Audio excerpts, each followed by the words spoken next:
Hey, we are back once more with Crow Inquisitors. This is episode 46, and we're back.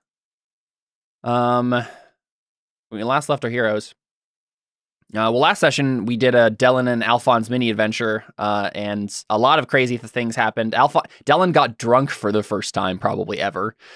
And Dellon also killed a dude on A accident. tingling sensation in my fingers. Alfons is an honorary holy knight now. Yeah.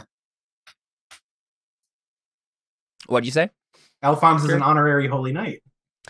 Kind of, not really. It kind of fell apart after Sergio wouldn't let Alfons have armor.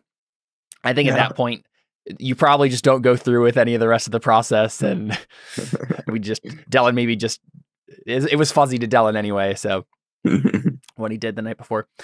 But yeah, we actually got Sergio on screen last time, and he basically told Dellon, stay away from Alfons. You're literally forbidden from ever contacting, from being in touch with him. Like, he's supposed to be banished from the city. So that's a thing. And that's actually, I was thinking about it. That's probably a good impetus for why the pairings are going to split up the way they do, is because Dellon's like, well, it's probably safer if I just don't hang out with Alfons right now. Yeah. I succeed in a suasion test of some sort to basically I told him he's fallen away from what he used to be and that he was closer then. I thought I succeeded a roll somewhere in that. Yeah, the very last roll you made, you succeeded. Yeah, it was an ugly truth. Mm-hmm. That's what you made.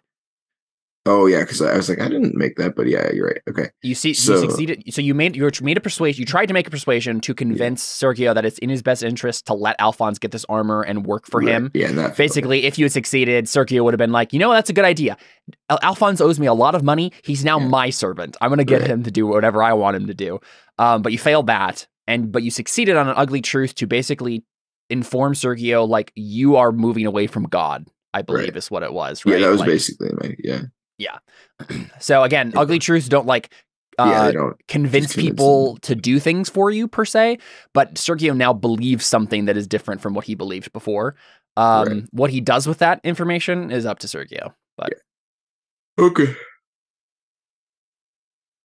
And I think there would be instances where someone could roll an ugly truth roll to get someone to do something, because we would know as players, this information would make them make this choice. That's an option, but it doesn't necessarily mean that you have control over their actions. If you actually believe different information, you might change what you're doing. Yeah.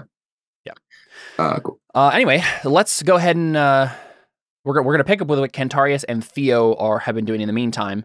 Do a scene or two with them before we do our new pairings and kind of split up and start the cult preparation and all that jazz to try to stop the Harbingers and save the city and Mr. Krabs.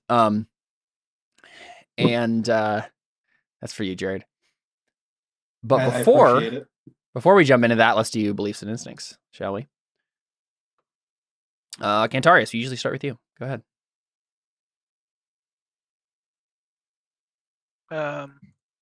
Sorry, I forgot to pull up my character sheet. All good. Your camera's a little off-centered. If you want to tweak that slightly, that'd be excellent. Sorry. No, you're fine. And then would you get a chance? Would you if there's a way, if your mic isn't at full volume, it seems a little quiet as well. How about this? That definitely helps. Yeah. Yep. Belief 1: the demon is here in Lucerta and must be stopped. I will gain intel about my prey. Alfons is at the very least pretending to try to change. I will determine what he is really up to. Antonius seems troubled by something. I will ease his mind. Cool. Instincts? I think we'll forego the trait list this session. Every once in a while, we should read them off just to remind everybody, but I think we can forget them for now. This is a trick. He's trying to make us though we forget our call-ons. Instincts: always be on the lookout for the bonds that tie demons to the physical world. Always offer forgiveness to those who repent. Always be on the hunt for demons. Cool. Dellon. Let's see. Maria and I are working to protect Ceran. I will investigate the threat she has discovered. Last time I met the Order, they tried to murder me at my wedding. I will determine if Theo is being deceived by Acia again. Cantarius and Theo have discovered the existence of a cult within Lucerta. I will find a way to locate them. And on my blade of my life, I shall hold the enemies of God at bay. I will determine if our new king is among them, which probably won't come up. Well, I guess I could change that in this session. And yeah, I was going to say, you should change that to just being like the cult or something, right? Yeah. I mean, at the very least, you can always just keep it on my blade of my life. I shall hold the enemies of God at bay, and you'll get fate for that if you act on it. But, okay, yeah. Okay, yeah. I mean, something cult related is a safe bet, but either way, just having that as the first part is fine too. So. And instincts never go unarmed under any circumstances. Do whatever it takes to win when something more important than myself is at stake. Never leave a word against the Holy God unchallenged. And then no traits. Yep. Alfons.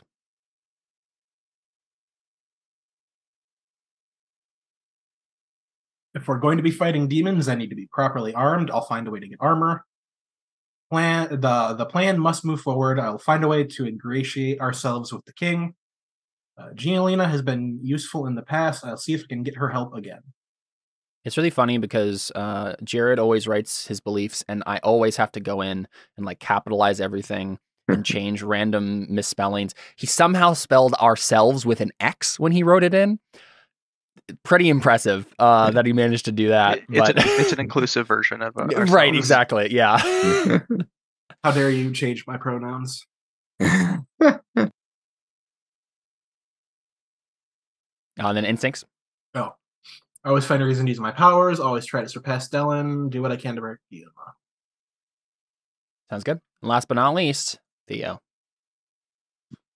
I will transcend to godhood. I will prepare myself by sharpening my will, nerve, and faith. My new patron has offered me power, and so I will work towards returning him to the physical realm. The next step is to find a lead on the powerful artifacts. There are no gods, only demons, and so I must make myself strong enough to protect those I love. I will test myself against Dellon. We're gonna fight. Just for fun though. Yeah. Not out of like anger or anything, but out of practice. Yeah. If who better to practice with? If Theo manages to, I have a feeling. So here, let's make sure this belief is going to be properly fulfilled. Is this something that you'll have to be convinced to do, Dellon? I don't really fight him. Well, we're not fighting with swords. Well, I mean, either way, he's going to be rolling the attack, so he'll make a roll to. Yes, but like if it's I will test myself against Dellon, I think it's either he has to roll to. Just rolling and failing to beat Dellon is not going to give him a persona, right? Because anyone can just roll and fail. You know, getting a persona means you actually succeeded on a task that you were attempting to do. This would have to be if Dellon needs to be convinced, he convinces him, or he actually manages to beat Dellon, right? In the fight that they do. One of those criteria is required to get a persona point, just as a point of reference, I think. Wait, what was the first one you said? You either have to beat me or do you have to roll to convince me, which I'm fine. David was saying if either of those. If you that's fine. Yeah. If you would rather it be that you want to beat me, then it won't take much to convince me. If you'd rather have to roll to convince me, then he'll be resistant. No, I'd rather just try to beat you because if I don't win, I don't think he's gonna. I think he just wants to like let out his anger, basically. Yeah, that's fine. Sounds good. Okay, then yeah. I mean, I don't think Dellon is going to be too. I mean, if I win, I get a persona, but if I lose, it's like whatever. Yeah, you'll still get a fate either way. But and then instincts, real quick. Never get a chance at power. Always trust Cantarius and never heed danger sin. Cool.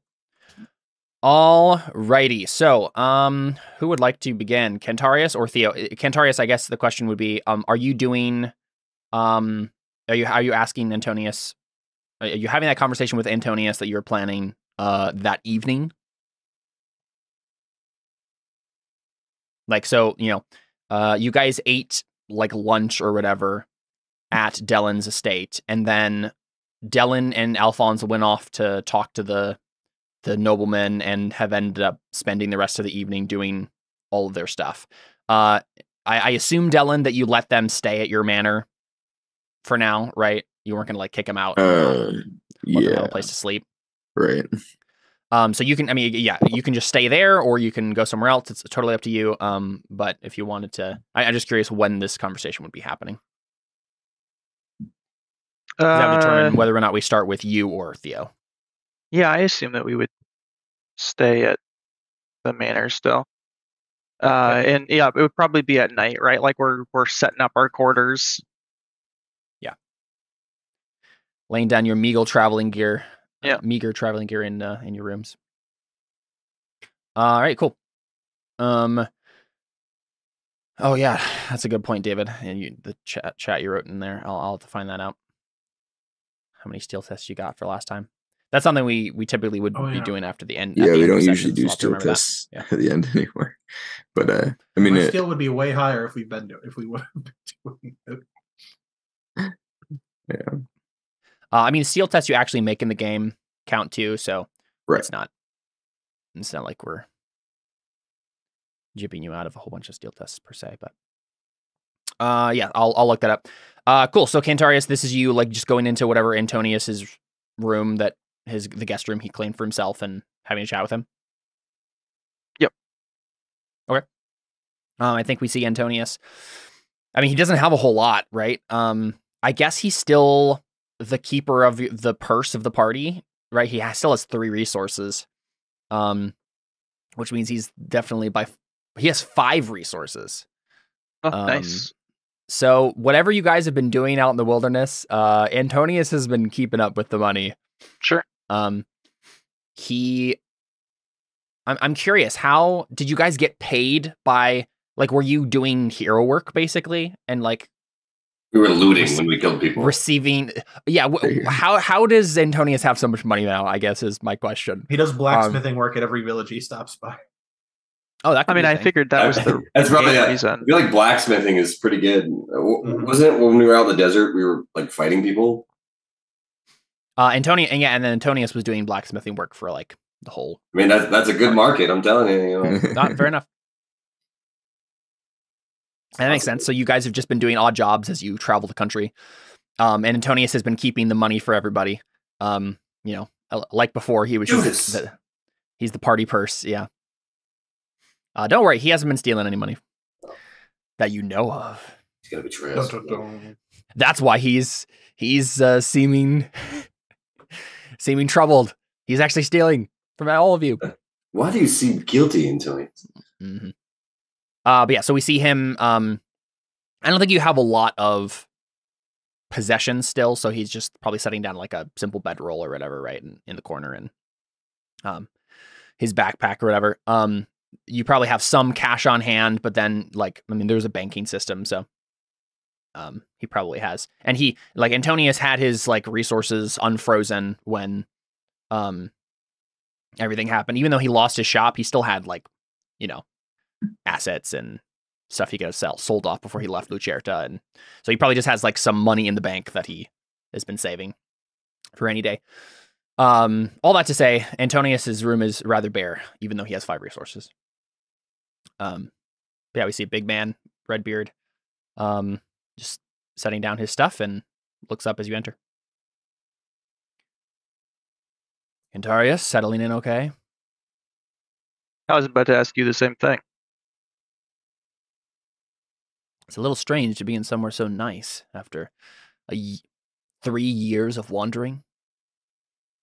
And somewhere so church adjacent. I've noticed that you've been a few blocks from where we would have been executed. Noticed it's been on your mind. At least I think so.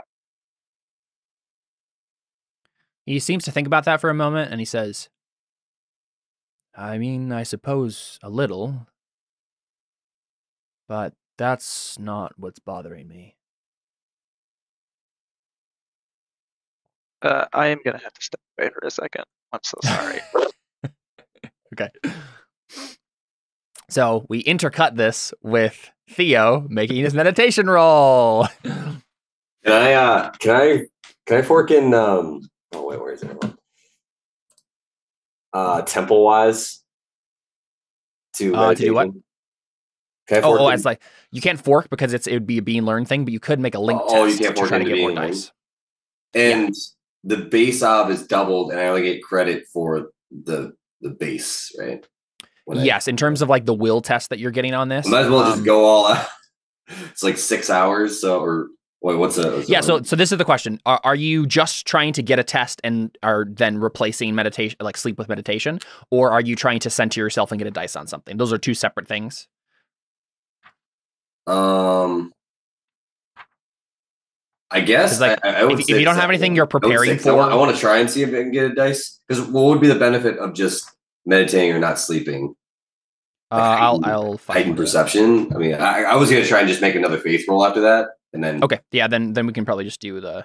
But I'll make a big roll either way. So if it's a difficult, sure. I don't know if it makes it better. If it makes it so basically, better. What it says here is meditation can be used in place of sleep for rest. Each hour of meditation counts as an hour of rest for the purposes of recovering from wounds and attacks. I'll probably have to do that later. Yeah, this is an OB1 test plus 1 per additional hour meditated. So this is an easy way to farm will tests is be like, I'm gonna, instead of sleeping tonight, I'm just gonna do this instead, and at least for 4 hours. Right? And what happens if you fail? You just fall asleep, and then failing the test indicates that the character falls asleep at some point. Yeah, because that's a pretty low. Because like if I was wounded or something and I do that, either I succeed or I just don't heal or something. Like yeah, I mean this would be probably me. Like if I'm gonna challenge you with this at some point, I would probably have like you fall asleep when you aren't supposed to, and someone's gonna like attack you in the night or something. That could be it's not going to always happen when you fail meditation, but that would be something that is an option in my tool belt if you fail a meditation roll here. It's something like that, or but you can also use meditation to center yourself before taking a test for another skill. This is a linked skill test. When centering for a versus test or detailed conflict, make a versus test between the meditation. Yeah, so this would just be a linked skill test against. You're not making it against anyone else. It's just for yourself. Yeah. So. I'm probably making it for faith. I mean, eventually. Yeah.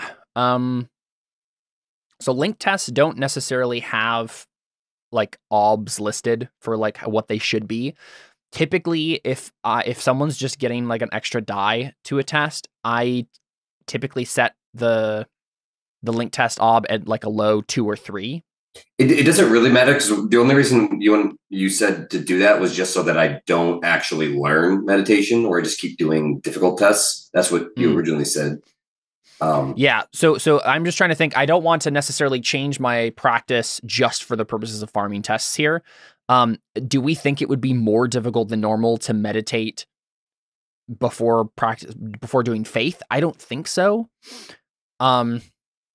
Which means that I think you're going to be walking a line here where if you actually want to get dice, you're probably going to have to roll an OB 2 or 3, which is, what is your will right now? That's the question. 4.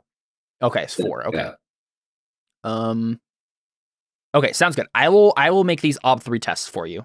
I'm fine with that. I wouldn't make it higher than that. That seems I get that. Yeah. But OB 3 is, I think, fine. So that'll keep you from actually learning the skill. If you would like to farm this properly. Because one of the things about faith is that it's so hard to advance it because you have to get successes. Yeah. So Adam and I talked extensively about setting up a situation where he can like gray shade his faith as quickly as possible. So we can try to make that easier for him. So, okay, so let's make that roll. So if you just want to make an OB 3 meditation roll, it would be being learned. Let's see. I don't know if we added it yet. I don't think we did. No. Okay. I'll just add it real quick for you. So meditation based on will. And you said you can't fork anything if it's being learned, or you cannot fork anything. If you would like to make a link test, you can. It would probably be with like doctrine, not necessarily temple wise. You're not in a temple right now. No. Probably be worth using a persona, right? Because I mean, it doesn't really matter. I still want to use will for persona, right? That's true. You want to spend Artha in these tests. That is one of the purposes of this. So yeah, that's a good idea. just to like, I mean, I suppose I could. I mean, keep in mind you only have 2 personas. So if you spend 1 now, you won't have you'll be opening yourself up to attack if you spend another one at some point in the session. Yeah, I'm only gonna use 1 now. Okay. I figured I'd just use 1 and then see where it goes. Yep, that's fine. Makes sense. Yeah, so in the Artha section, you'd put 1, leave everything else blank, and then OB 3. Wow, I didn't even succeed. Yeah. So 2 out of 3. If you'd like to, I mean, you want to spend fate in it too. So Yep. if you want to bank some fate by you don't have a 6, but you can spend 1 fate to reroll one of those failed dice. Yeah. So 50-50 chance you make it. How do you do that again? You just roll again, or? So there's up at the very top of the sheet where it lists your fate. There's a little D6 icon next to it. Oh yeah. Okay. Yeah. That's right. You can put in the remaining ob and the remaining dice that you're rolling. Remaining ob is 1, and dice is 1. Oh, there you go. Wait. Adam, do you want to go in your gear options and go to dice options, like that little gear on the top right? In Roll20. Is it on the base like the settings? It's like little gear icon. Yeah.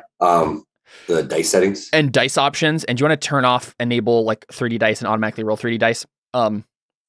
Because for all of us, it's like showing the color, but it's not showing the number you rolled until like 3 seconds later. But none of us are seeing the dice, and so it's just like a weird delay. I found that the 3D dice are just annoying to work with because you have to wait longer. Okay, cool. So you do succeed on the will, so you get an extra dice towards a faith roll, and then go ahead and take off that fate you spent from your pool and put it on will. Yep. That top bubble. Yep, I got it. Cool. And then your persona you spent too. So was that difficult? It was difficult, yeah. Yeah, so you already have and then add that persona if you haven't had. Yep, I got it. Yeah. The one thing to keep in mind is you will temporarily gray shade as soon as you hit 5 fate in will. So you want to make sure that when that happens, you actually have some sort of an important faith roll you want to do. Wait, when you hit 5 fate, 3 persona, and 1 5 deeds. fate. Sorry. Okay, yeah. Yeah. So you've hit the persona and the deeds for this already, but as soon as you get 5 fate banked in will, then you will temporarily gray shade will. Is it during that time or? Basically it's during that scene. It becomes gray shaded. So don't spend your last fate to go to 4 from 4 to 5 unless you have an important faith roll or important will be learned roll that you would like to attempt to do. That'll help you maximize that. And then I think from there it's like 20 fate, 10 persona, and 3 deeds or something like that. So you'll have a ways to go after that. Yeah. And then so faith roll. There you go. What did you want to attempt to do? Just to get more guidance, like Theo? Yeah, because he hasn't told me what to do at all. So I'm like, can you please tell me what to do? Because I'm not helping. I think he's kind of getting frustrated. He's just like, tell me what I need to do. You haven't told me anything. I don't know where I'm supposed to go or what I'm supposed to do, what I'm looking for, who I'm supposed to talk to, where I'm supposed to place this artifact. Where do I go? And I have 2 different answers for you. Well, they'll probably be more or less the same answer. Can I fork in temple wise there? I have to be in a temple. You said, right? If you're in a temple, that would make sense, and you could do a link test, not a fork. Right now you're looking at your 6 dice with the extra die you got for meditation against an ob 5, which is. The thing to keep in mind is you don't want to make these faith rolls routine, right? Because that won't advance faith. You do want to play on that line of this is a difficult test, but I could possibly make it. That's the only way you're going to advance this thing. So I would just keep it as is probably. Because as it stands right now, you'd be rolling 6 dice against 5, which means I believe that's a difficult. Yep, that's a difficult. And you need 2 more difficults before you'll advance faith in dead gods. So he has to succeed or it doesn't do anything. He does have to succeed, but if he adds any more dice at this point, it will not be a difficult, which means but at least it opens itself, I guess. It does open end, yeah. Base up 5. Yep. And make sure you add that 1 die from. Oh wow, you made it without adding the 1 die. Oh, okay. Finally, that's the first faith I've really succeeded. You've rolled 3 6s. And I think some of them re-rolled too. So can I re-roll them just to use the fate on it or no? They automatically re-roll because it's faith. It's open-ended. You could spend a fate and re-roll. You could just bank a fate in it. I don't think there's a point to banking Artha in faith though. If you're going to bank Artha in will, I suppose. right, just to do it. Yeah. Okay. since they're tied together like that. Cool though. Yeah. So mark that difficult test. That's definitely great for Theo. Yeah. And so Christopher Lee, who is the voice that you hear in your mind from Kraos, he manifests in your, like, you hear this voice. And remember, like, when you pray, you see like the dark cloud above the whole world, like Cantarius does, but you also see a pair of glowing eyes in the cloud, and that's kind of who you know you're talking to. And he says in Christopher Lee's voice, you asked, what was like the last thing you actually asked? Tell me where I need to go. Right. Tell me what I need to find. He says, "You are exactly where you need to be, Theo." And that's when you hear a knock at your door. Whoa.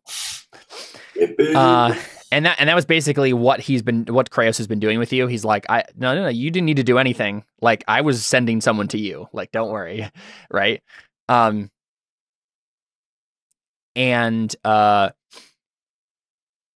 you hear a knock on the door, and it's a servant, right? One of Dellon's the Ton family servants. And they basically say, I think Maria is probably here at this point, and someone came, basically Acia's here, and a servant comes and fetches you on behalf of Maria, who has let Acia in. Okay. Right. So we just hear the knock at the door, and we probably just hard cut straight to you seeing Acia. Because I assume you would go. It's late in the evening, but I assume you'd still go to see her. I don't think the servant tells you. It just probably just says someone's here to see you. The mistress of the house let her in, and yeah, you show up, and Acia's here.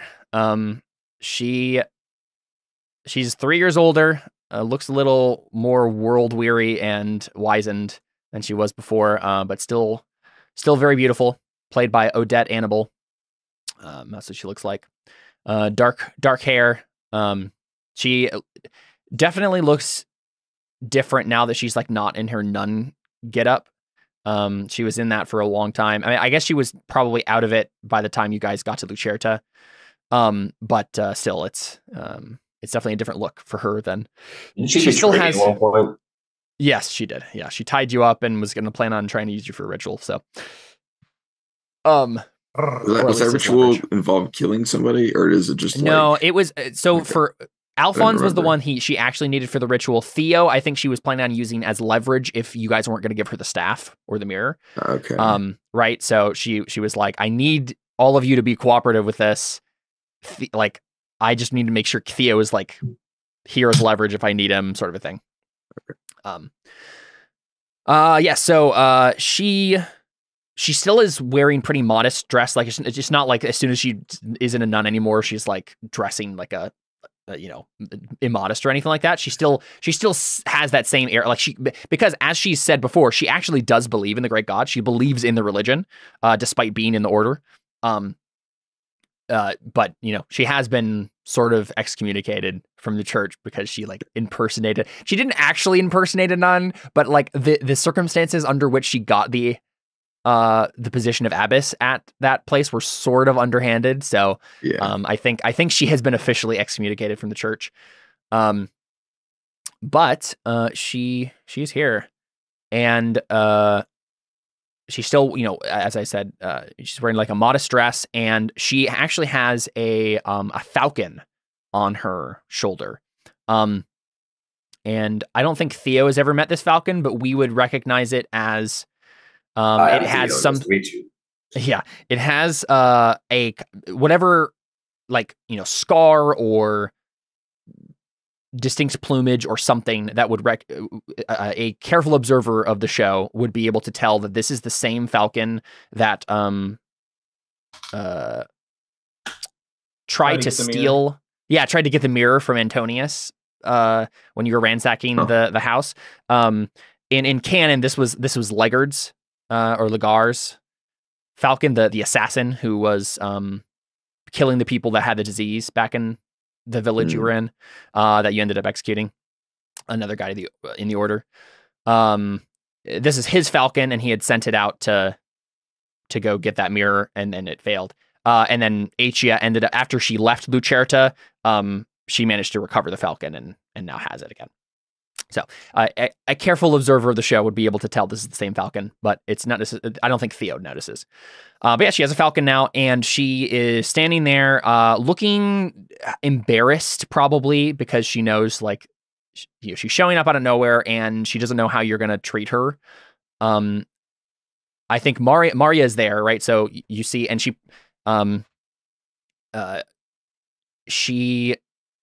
Maria looks tired. And as a reminder, Maria is Dellon's wife. She's like, Does Acia know that she looks like my dead wife? I don't think so. No. I think at one point you said, like, I think she does. I think at one point in season 1, because you acted the way you did when you saw her and made a steel test and all that stuff. I think there was enough context clues for her. Yeah, she did ask you, do I remind you of someone you knew? And whether or not you said your wife, I think it would be obvious from context clues. That's probably what it was. But I don't think you ever talked about it further than that. Is my point. But yeah, so Maria is there. She is played by Marjan Nishat. That's what she looks like. She's Middle Eastern in ethnicity. But she just looks tired, and she probably sees this look that passes between the two of you. What is on Theo's face as she just sees Acia for the first time in 3 years? I think he has sort of I don't know what the word is, indifferent, it's you. Yeah. I don't think he's angry, but he's just kind of I hope you know that I'm not okay with how you betray me. Jaded. Yeah. Yeah. So I think Maria sees this look. And it probably just says, I'll give you a moment alone. And then she steps out. And Acia, yeah, if you had something to say first, go ahead. Acia, come to betray me again, have you? She winces. No, Theo, I'm here because you're still important, and I still need you to help with what I'm doing.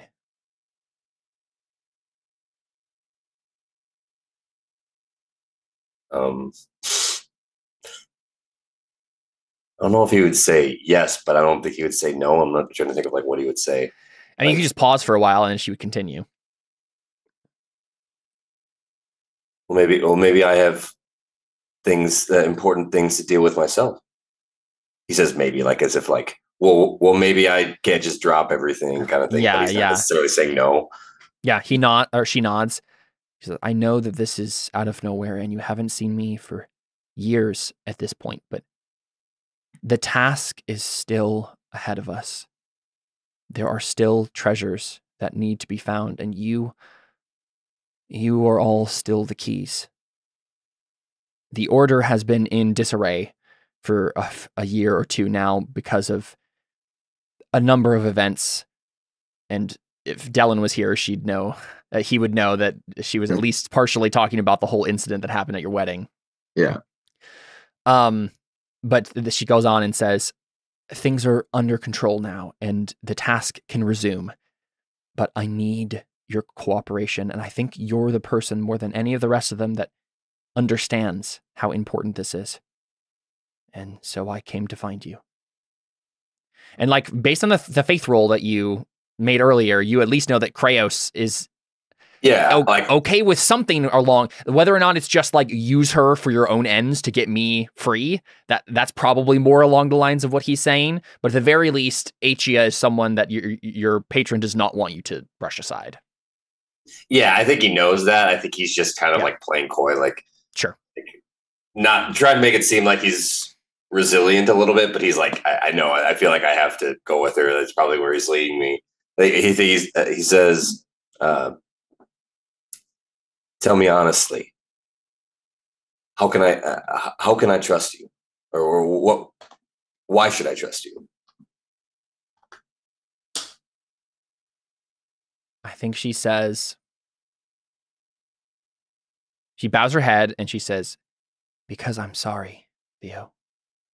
I came here more than anything else to apologize. I treated all of you horribly. I was using you to my own ends, and I shouldn't have. I'm coming to ask you for help. That's all I'm doing. And if you can't help me, then I'll figure out a way to do it on my own. But the task is still here, and I'm still the one chosen to undergo it. I'm begging you, Theo. I think he softens his look and he's like, well, we all have our past. And I think he kind of indicates that it's like a yeah, but he doesn't want to say it. Sure. She says, this is more important than anything that has ever happened in this world. I know it. I feel it. The stars have told me so. I know. And I have a lead. I know where the next artifact is. Then there's no time to waste. Dun, dun, dun. Yeah. I think she pauses for a moment because she hasn't told you where it is yet. And she kind of bites her lip and she says, it might be more difficult than you think. Is Dellon on your side right now? You on good terms? I found you here, so I assume. I think in some way I could trust him. Good. Because the next artifact is underneath the temple of the great god. I knew it. It's like, and that's the sort of thing that, like, just player knowledge, like, unbelievably heavily guarded, right. Completely sacred space that no one is allowed to go in except for, like, and probably what she continues to say is, like, it's like underneath the Holy of Holies. Oh man, yeah, right? yeah, like, I know the most sacred place in the temple that only Sergio is supposed to go. Like, that's where. I think he kind of like, oh man, because he's thinking Dellon, and he's like, Dellon's not going to like this. So I think he kind of is like, oh no, I think kind of falls against the wall. Is like, oh. He doesn't say anything. Yeah, I think we can probably cut the conversation there for now, right? And then we can pick up with you and Dellon, like, figuring out what to do next with that whole information, right?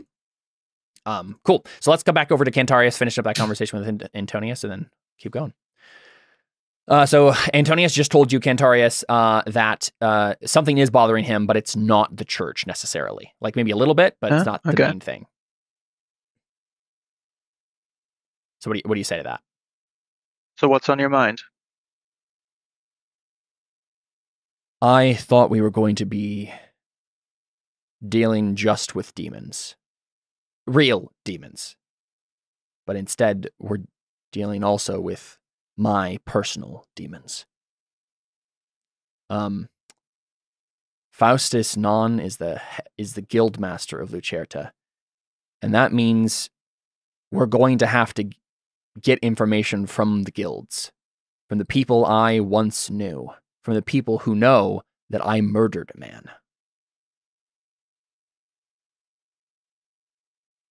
And I know that to accomplish this, I'm going to have to face those demons. I'm going to have to probably... I think there's no reason why my wife wouldn't still be alive. She's a seamstress. She's probably still in a guild somewhere. I don't know what I would do if I saw her again. I don't know what I would do if I saw anyone from my old life again. I thought I'd left all of that behind me. And even coming back to Lucerta, I figured that I could dance around it, but it's staring me in the face now. And he gives you just a look that basically is just like, I'm stuck. I don't know how to move forward. Help. And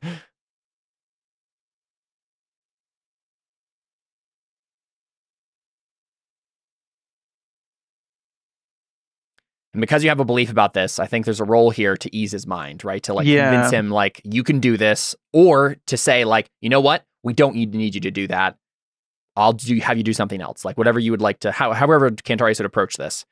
There's some role to get him in a right headspace again. I think he probably says, like, If you're not ready, you can stay behind. There's no shame in needing time. Do we have any time, Cantarius?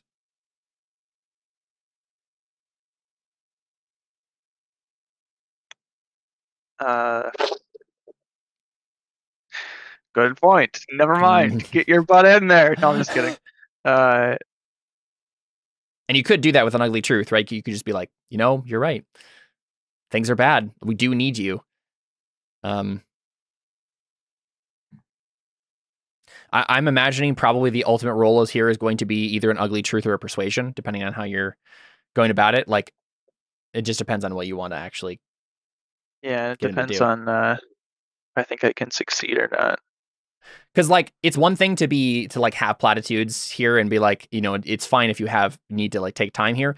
But in terms of practicality, Antonius like 100% needs to use his connections and skills to get you guys connections in the guilds. Like that is 100% what needs to happen next. Yeah. But I think Cantarius means it when he says that. Mm-hmm. That he's like, man, it is what it is. If you can't do it, you can't do it. But is this like reverse psychology for Cantarius, where he also is being like impressing upon the fact that we do need you, even if you need time? Because like it would be one thing, you could take the tack of Antonius, you don't have to do this. Here's my persuasion, like do what's best for you. And then you just let him do what he wants to do. In which case you may lose Antonius for now, sort of a thing. Like you want to have access to him. But depends on what Cantarius cares about. Companion more. Temporarily unavailable. Exactly. I think he says, I feel the same way being here. I feel the same way. I felt the same way seeing my son again. Not knowing how to move forward with my life after who I am now. We see a pang of guilt cross Antonius's face because he killed your son. Yeah. I'm going to fork an ugly truth for that. But he says, sorry,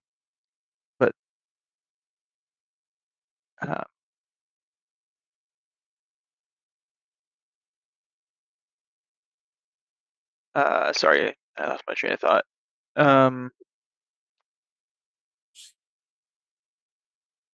But that's the answer. Even just there, it's I'm not who I used to be. There's very little I can do to change that, of how people see me, how people perceive me, but what they don't know about is what's in here. And he thumps his chest. They don't know about is who I am here and who I'm trying to be.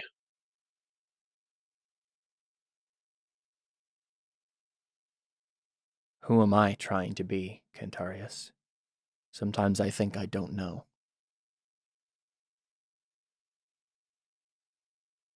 I know what we're doing is I know what we're doing is important, but feels like I've just been forced along by momentum more than anything else.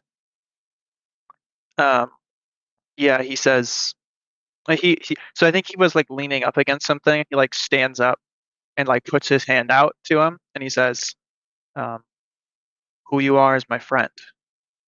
Theo's friend. Who you are is someone that helps people from the dark. We'll never get a thank you. Most people will never know that we helped them. But that's who we are.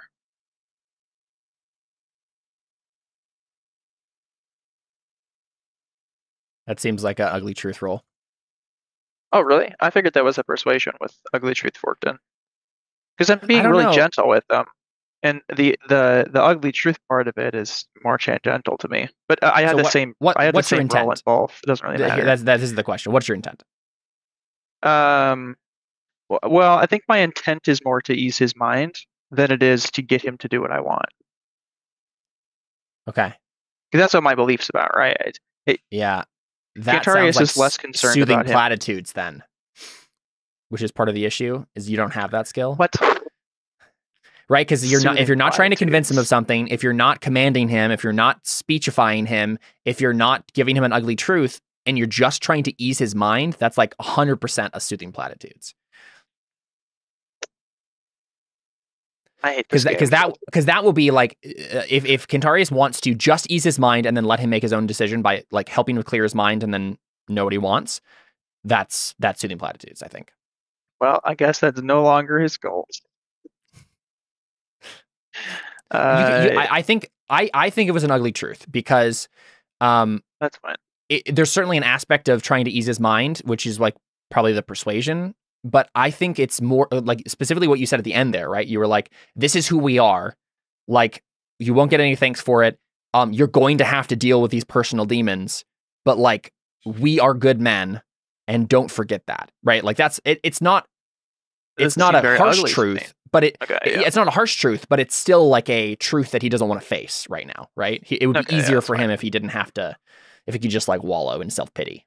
Yeah. Okay, so ugly truth, I'll fork in persuasion. I think this is going to be an ob 3. Can I fork in brawling since I thumped my chest a couple of times? No. Valiant effort on that arguing though. Thanks.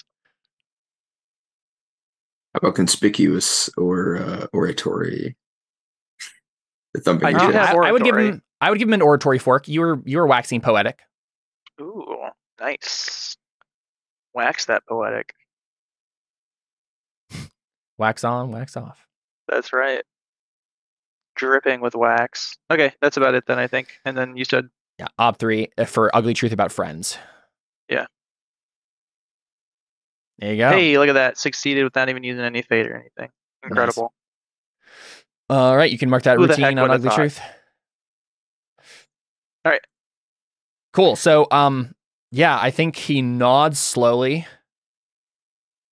And he just says, nothing else to do but to do it then, I suppose. There's one thing you've shown me over the years, Cantarius. It's that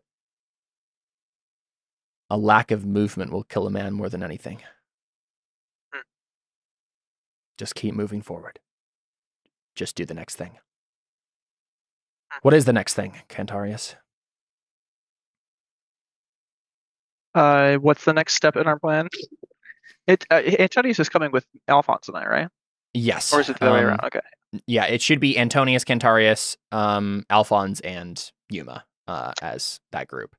So the two things that you guys are focusing on, right, of the 4 fronts, is the king. So Alfon's going to do some court intrigue and stuff, and I think you're going to get involved in that because you're going to meet the ambassador from Teco, who happens to be your uncle, right? He's in the court and stuff, so that'll be a connection that Cantarius can have there. But there's also the side of the cult itself, and now you know that Faustus Non is the leader of it. Then there's going to need to be work like in the guilds to like get information about him, his weaknesses, like the defenses of whatever base they have, like anything you need to actually like take the fight to the cult. So Antonius would be good for guild stuff, not so good probably with court stuff. He does have like really good like knives, climbing, lockpick, stealthy, assess, prison-wise, knots. He has good skills for like sneaking in and out of places and stealing things. He's a criminal as well, right? Like he spent years being prison break. But it would be either be like his connections with the guild or his skill in more shady arenas that you would want to use.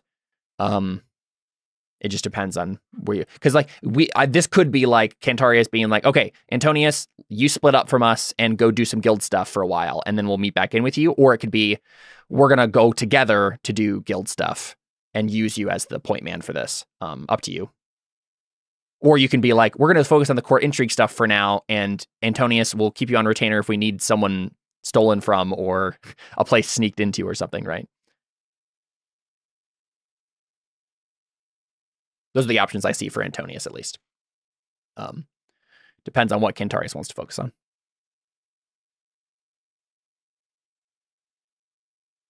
And this might be a thing where you just like talk to Alfons about it. Yeah, we'll come up with a concrete plan as we go. But he asked what do we do now? Like, well, we're going there, I guess. There being the cult? Or meeting with Alfons? No, we're going to gather information. We're going to the court. Okay. Right? That's what you just said.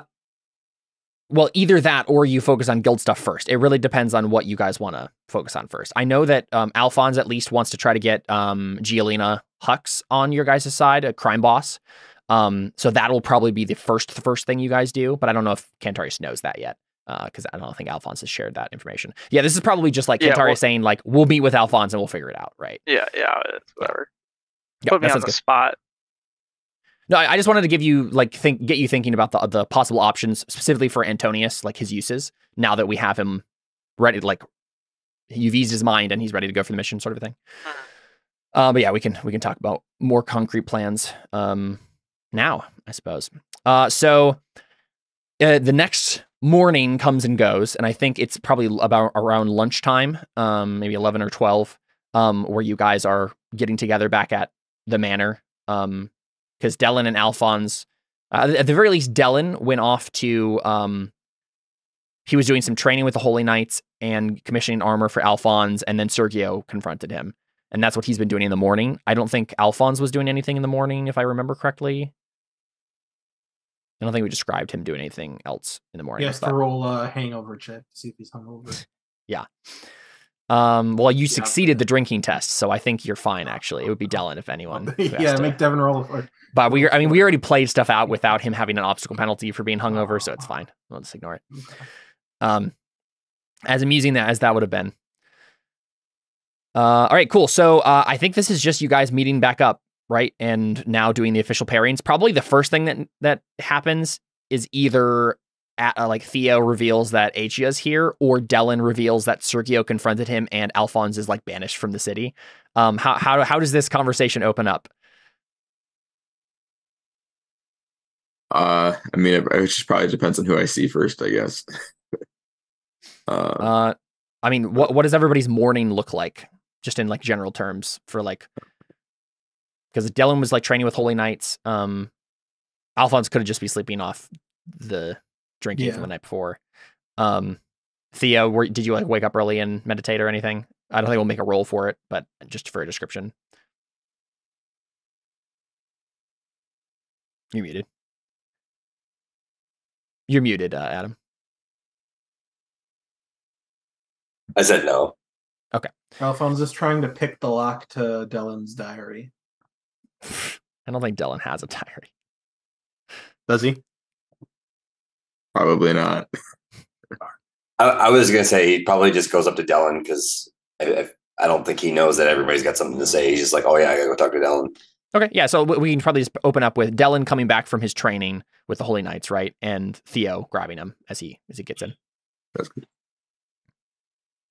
I think he just says, Dellon, we need to talk. All right. Is everything okay? Yeah, but there's some things we need to discuss with the order. Oh, the order? What about the order?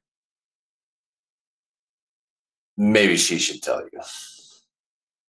And I guess Acia shows up. Sorry, we're at my house now, right? So yeah. Again, okay.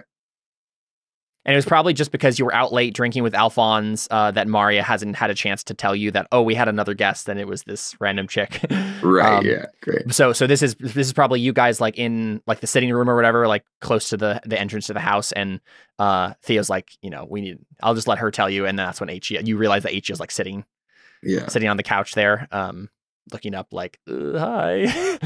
Yeah, so I guess I just look back at Theo and I'm like, what is she doing here?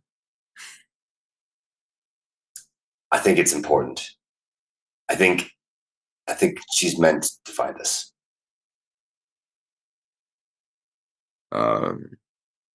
He's right, Acia says. You're still keys. Yes, that's all we ever were to you. We're tools. If we want to have this conversation, we can have it outside. You're not welcome here.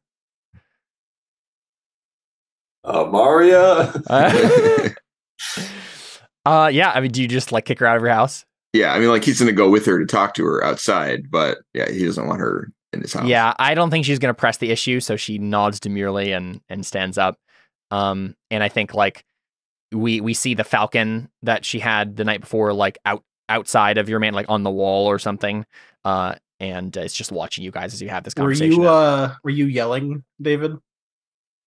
Probably louder than a standard speaking voice. Yeah, I don't know. He wasn't like screaming. Or I think shouting. like as you guys get up, that's when like Alfons stumbles down the stairs, having just woken up. Okay. Very much shirtless and disheveled. Acia blushes, obviously. And then he sees that you're yelling at her, and then he just slowly backs up the stairs. Like, and I think that's better for everyone. And I think Acia is fine with that. Like she just like let's go outside now. I definitely want to go outside now. I don't want to talk to Alfons and Theo and Dellon all at the same time.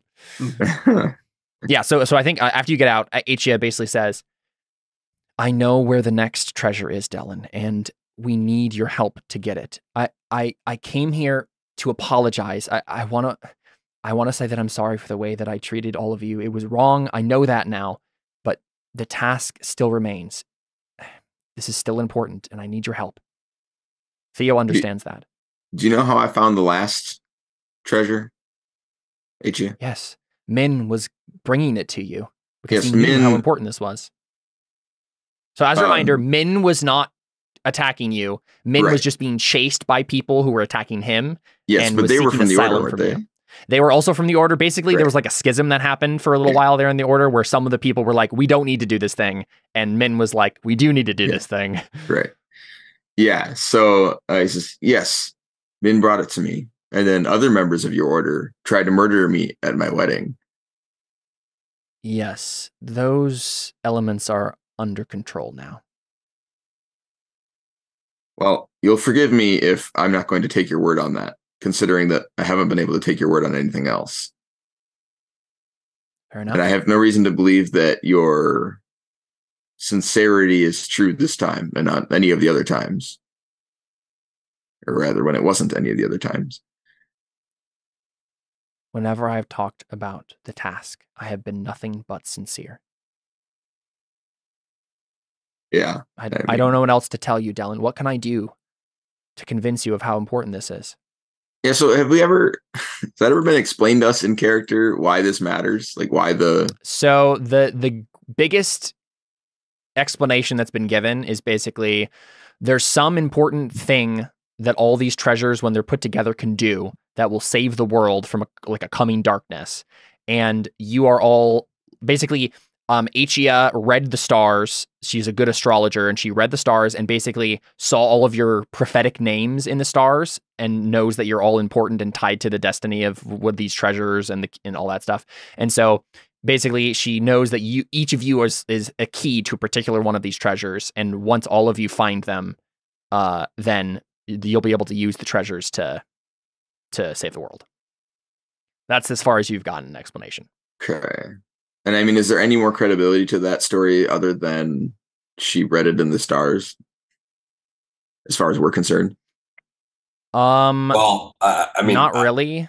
Except for the fact that you know that like astrology is a thing that happens in this world. It's not as crazy as like someone in our world saying that they saw your name in the stars. Well, I guess what I mean is that we're going entirely off of her word that she read this in the star. Right. Okay. Yep. Not that she couldn't have. But, and that's one of the things that we could do now, right? Is you guys do like how can we confirm this? Like, let's do research or something like that. Right? Yeah. I mean, that's basically his response is, I understand you have some cryptic prophecy about something that may or may not happen and that we seem important enough to be kidnapped and all these other sort of things, but we have real problems in Lucerta, like demons and cults that need to be addressed. And so I'm sorry we don't have time for whatever goose chase you have planned. She smiles. I don't think this is a coincidence, Dellon.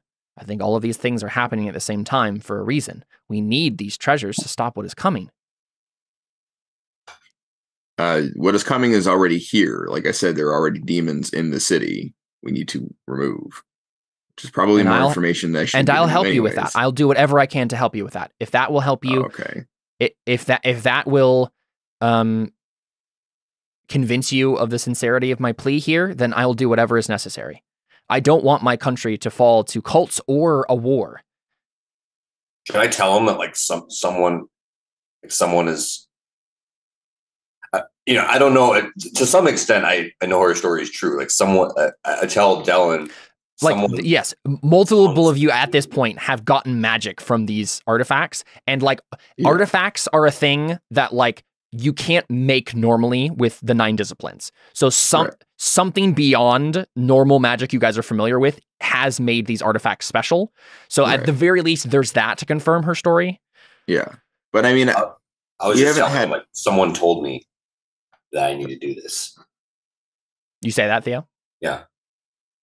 Someone. I mean, Acia looks at you. What do you mean, someone? Is there any credibility? You'll forgive me. Someone is a vague source. She says, one of the patron saints?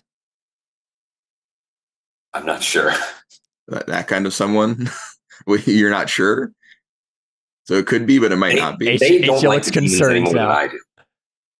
Sorry, what'd you say? They don't like the demons any more than I do. I don't think that's something that Theo knows. Maybe he just like BS's. That's him BSing it right now. Yeah. Hoping. Or he's just kind of like, he knows so little that if he just lied about the intent, you're not lying necessarily, but you are making up something you don't know the answer to. If nothing else, he's helping you defeat them. So yeah, it seems like at the very least he's navigating you towards the same thing that I think he's not. He can't confirm it, but he knows that it's leading him to power, which he could use against the demons, basically. Sure. Right. Sure. That's kind of how could this person be with the demons then, if that's the case? Yeah, sure. Yeah. Yeah, and as far as Acia knows, like it's not like clear in the prophecy whether or not, it's a demon horde. That's what you need to stop. It's just like something that's coming. Mm-hmm. And that would be something that she could probably get more information on if she did more astrology and stuff. So yeah. So I think we were still talking about the somebody, right? Yes. Okay. So yeah, I think the last thing I asked was if there is. You just said he hates the demons as much as we do, or whatever, right? Yeah, that's what I said. Oh. Okay. Yeah, Acia is looking concerned, but she just like looks to you. Yeah, I mean, Dellon is also. You've done a lot of like talking to things I can't see in the past, as far as I recall. So maybe it's not that weird, but and honestly, you guys have been hunting demons for a while, so maybe this is just a part of how you do it. It's probably not that weird. So yeah, I guess. Yeah, Dellon would have reasons at the very least not to instantly kill Theo right now. Well, no, yeah, but I think it's like, listen, that's pretty vague. I feel like I'm going to need some follow up on this later, but all right. Listen, AJ, if you help us with our demon problem, and we manage to get to the end of that without the order trying to kill us again, then, well, I mean, I'm still not even sure what it is you're asking, but I guess I haven't let you get to that point yet. Then what is it that you need if you've managed to convince us that you're not going to pull something again? From the conversation I had with Theo, I now know that there are only 2 treasures remaining. Alfons, we found Alphons's back in Estel. Min got yours to you, Dellon, and Theo found his in the deserts of Nasreen. And Theo, I think this is a thing you still have on you, is the amulet that that you've got your magic from. Yeah. So he like feels his chest kind of like throw it out. Yeah. Yeah, exactly. And Dellon, I think, still has his chalice. News to me, right? It is, yeah. That's news. Yeah. So I guess I look at the end like, so you also have magic now? Pulls up the amulet. He reaches in, pulls it out and puts it back. Yeah. What discipline did it grant you? The influential. I don't know if I want to tell him. Like, I think he just says, "I'm not sure yet," because he hasn't really used it. So. Okay, yeah. That's true. Yeah. Yeah. I think It's he knows, mine. kind of, but he's like, "Well, I'm not sure what it's gonna do." Right. Mine. And to be honest, knowing Theo, like he's not knowledgeable in magic, so I feel like that's not a lie. That's He just fair. he hasn't actually experimented with it a lot yet. Mine granted me the potential discipline, although I've ironically not had much potential with it. But it's been useful. There are 2 treasures remaining. All right. Cantarius's and Antonius's. I don't know which one is connected to which, but I do know that there is one treasure in Lucerta right now, and it is underneath the temple of the great god, underneath the Holy of Holies. In fact, your church has been keeping it safe, I think, or our church. She still considers herself part of the religion. Right. She's like, the church has been keeping it safe. Oh, is that all? You just want access to the Holy of Holies? That's all? Okay. She smiles like self-pityingly, like she's like, I know what I'm asking.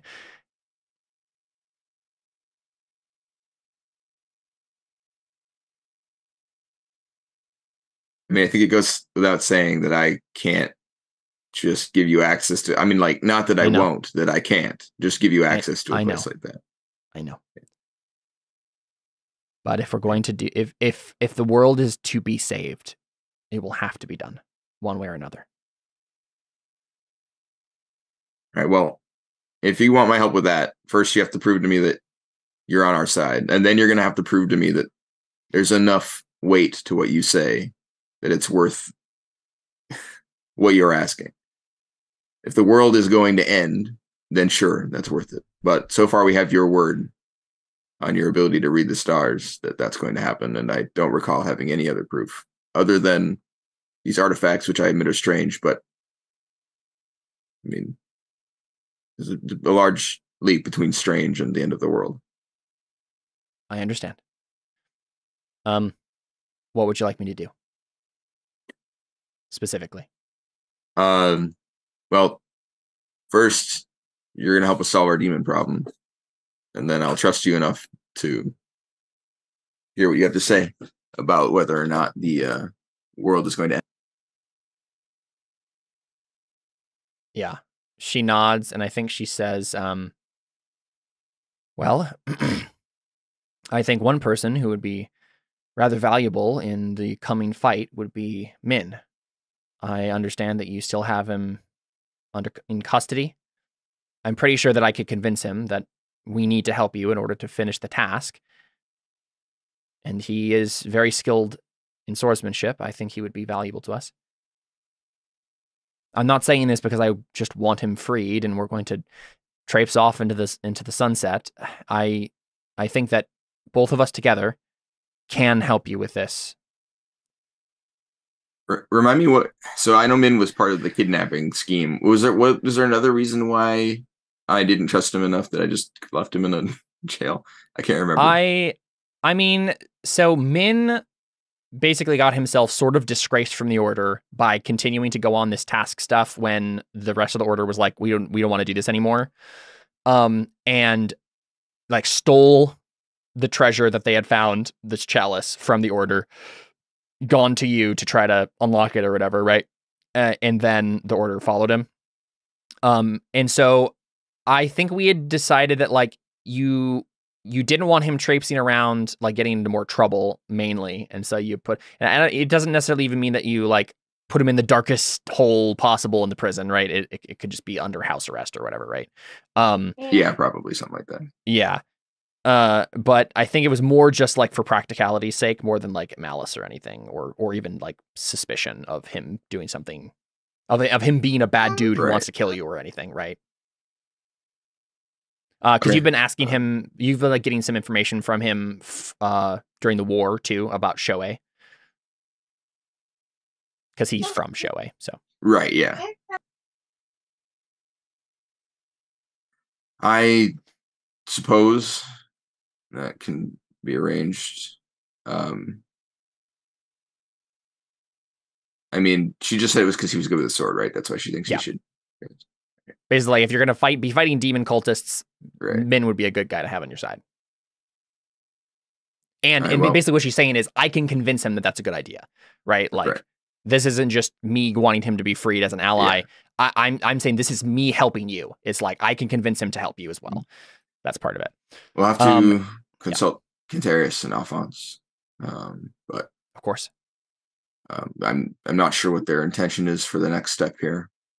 But I think he'll like go to a desk, or I guess go back. He says I'll pen a letter to have him released and send it with you. In the meantime. Yeah. She nods. And then I think she says, as for my part, you've asked two things of me. I think Min will be the most help in your fight against the demon, the cultists, though I'm willing to, if you think that I can be of any help in figuring out their plans or anything you need from there, I can do that as well. But I think my efforts are probably best spent figuring more out about what the task is so that I can convince you of how important it is. Does that sound good to you? Yes, if you can find something concrete. Unfortunately, my skill in astrology is not sufficient enough to confirm what you're saying, by which I mean I have no idea. Non-existent, yeah. But yeah, so at this point, she has an 8 in astrology. So this will be a thing that I think she can pull off. She'll pull out all the stops, grab all of her forks and research dice and stuff, right? And try to learn more about what this is. That sounds good to me. You down with that, Theo? Wait, I'm sorry. What was this specific thing? So Dellon was basically saying, like, we to prove that, like, for me to help you guys with this, I need Acia to help us with what we're doing. And that means two things. So that means helping us with the demon cultists. And Acia was like, get Min. I'll convince him to help you with that. He'll be helpful with that. Right. And then she was also like, Dellon was also like, you need to convince us that this is true. Like, that this is an actual true prophecy. Give us more information about this. And so that's what she's going to be spending her time doing. Like, give us all the details. Doing more astrology. She's going to read the stars again, right? And like try to get more information out of it. So, yeah. So as long as Theo's down with that, and you don't get a sense from Kraos that this is not a good idea or anything. So I think it's not that he doesn't believe that she saw it in the stars. I think it's just that he doesn't know anything about astrology enough to know if she's good at it. If she's good at it, yeah. It'd probably be either if she can find some other avenue to prove it, or if she can find another astrologer who is like, yes, what she is saying is also accurate, then I can have a second testimony on it. Then at least I know she's not just making it up. Yep. Makes sense. Cool. David, what's your perception? 4, I think. Oh, you see Alfons just leering at you through the window, trying to be stealthy. I mean, I think it's a opposed thing. I don't think I just automatically get it. No, I thought it was versus your perception. I think isn't it an observation? It would be like an opposite, but I don't think it matters enough to. Yeah. You rolled an inconspicuous. I see. Yeah. It would be against Dellon's like perception, right? His being learned observation, which is based on perception. Yeah. I have observation. Oh, you do. Okay. David, roll it. Yeah. Go ahead. Okay. Is that 2, Alfons? Yeah, the first Why'd one you roll it twice? I entered it in wrong the first time. Oh, like okay. an idiot. I fit. Well, he has it being. Well, no, you actually have it. That's right. Okay. Yeah. So you don't notice unless you'd like to spend a fate on a coin flip. Yeah. So Alfons is. Wait, he didn't notice that she was like to see if she was lying or not, or No, this is Alfons. oh wait, what's he rolling to? I'm literally just like looking at him through the window, like listening in. Technically, Theo could notice this. You have observation at 5. Oh, notice That Alfons is spying on you guys. Yeah. No, I don't think he cares, even if he. Fair enough.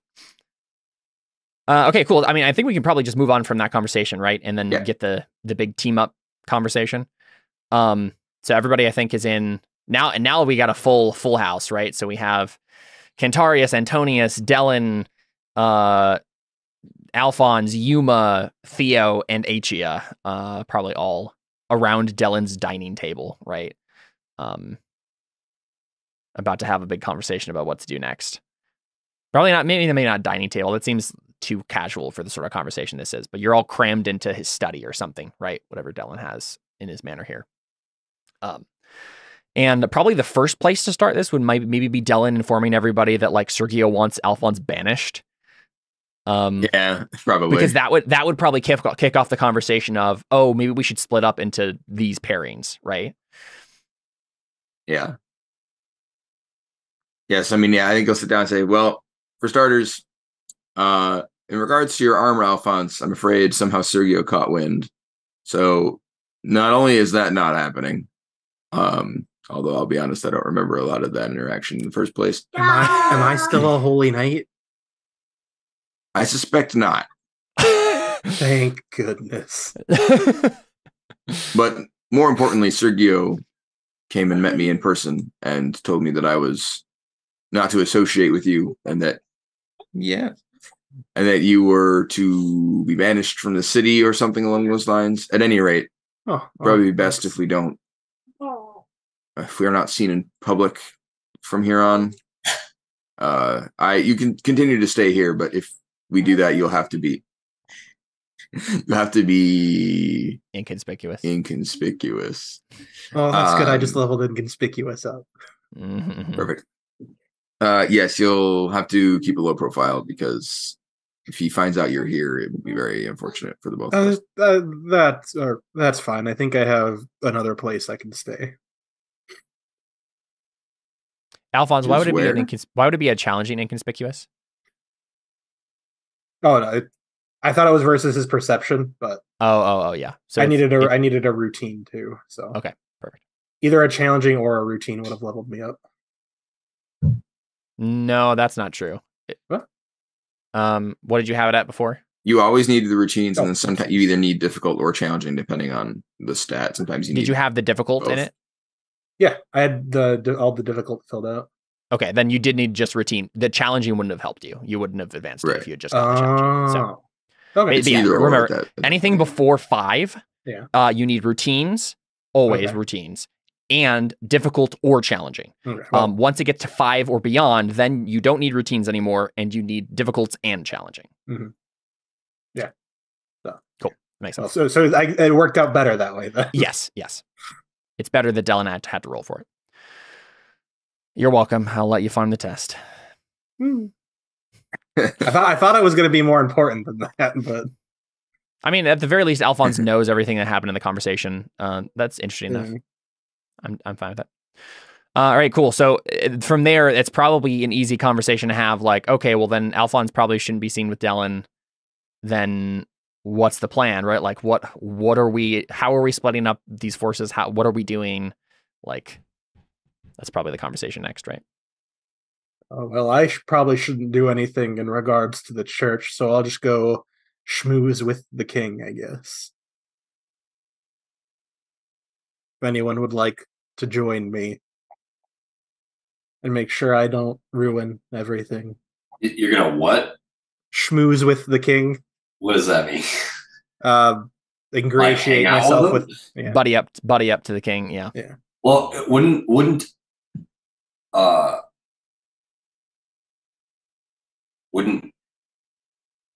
guess Cantarius and also Alpha, because don't we want to like get close to the 2 demon guys? Yeah. And I guess the king is kind of running or in charge of those guys, right?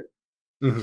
I mean, the king in theory is in charge of everyone. But Faustus Non is the main guy that Cantarius is after. And he's the guild master of Lucerta, who is, I mean, he is under the king, but he's also under Sergio. He's also buddy with the king, kind of. But he's right now, he's kind of, I don't know if he's come right out and said, like, I am, like, on the king's side, but it seems like that's the case. Right. Mm-hmm. He's been on more the secular side of things, it seems. And we have the tertiary goal of the, not starting another war. Yes. So yeah, is this the point where basically we decide Alfons and Cantarius are going to deal with that, and then Adam or Theo and Dellon are going to deal with. I want to know what Cantarius says. Yeah. That's what I'm trying to think about that right now. I don't know if I would. I don't know if I would be like, yeah, I'll go with Alfons. You have a belief about making sure, like, finding out what he's up to at the very least, right? That's because I didn't realize we hadn't already established that we were going to, like, in my head, we had already had this conversation for some reason. And then we had been like, oh yeah, you guys go there because blank. Like, we now did I out of can't remember character, what just not blank in is. character. We did it out of Right. character. I think it was the assumption that we'd already had the conversation, but I just thought it Right. was more interesting that because Dellon got this ultimatum from Sergio, that would have probably been the impetus for this splitting to Mhm. happen. I mean, Yeah, I I mean, I think- suppose I'll be like, Antonius and I will go with just to make sure everything is done discreetly. I'm very discreet. Thank you very much. And how many counts of adultery did they catch you on? How many children have I murdered? I'm kidding. I don't say that. Cannon. And a lot. That's how many it took for me to get caught.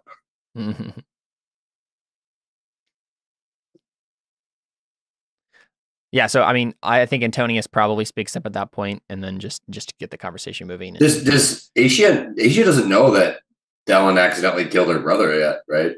No. That's going to be an awkward Hey, conversation. Dellon, did I you will. tell her about you know what yet? Is she's not here, is she? She is. And well, unless you made sure she wasn't. I just assumed she would be because you were. Oh, well, I thought I team had meeting. given her a letter to go get Min. So I guess. That was my, Yeah. Okay. I just assumed I just assumed that you were like Sorry. sending someone else with that letter. I mean, Oh, I don't know if Acia is a good person to send by herself to go do that. Yeah. yeah.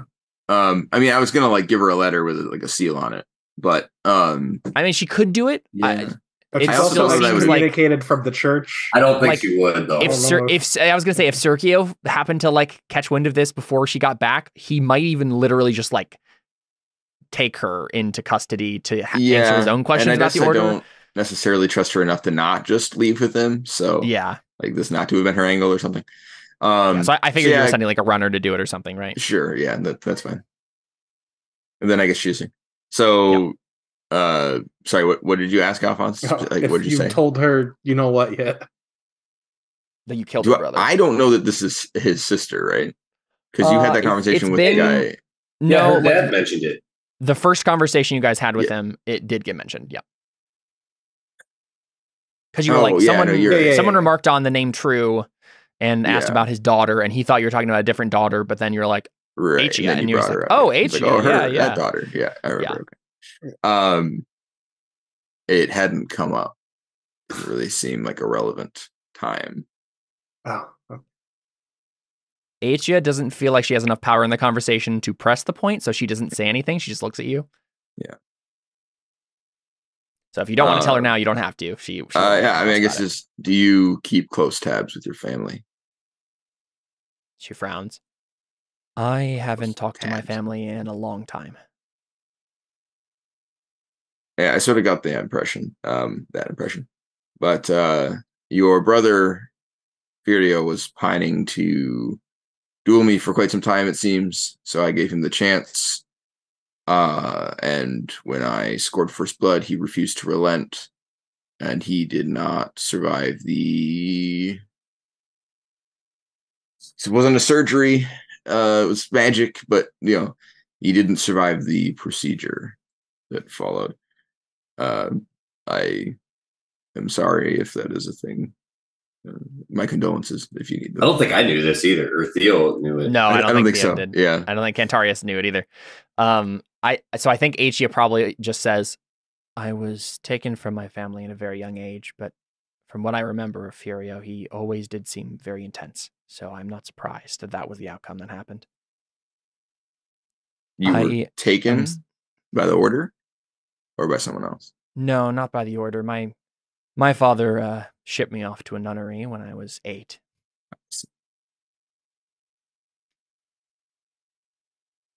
Yes, well, again, my condolences. Yeah, he seems very interested in the order as well. She frowns. Yeah. I guess I didn't know that either. So again, I was only in my father's household for a few years. If you want me to help with, I don't know how much pull I would have with the Trues, but Well, he seemed interested in hearing what you've been up to. You might want to go talk to him. Let him know I sent you. she seems decidedly uncomfortable at that prospect.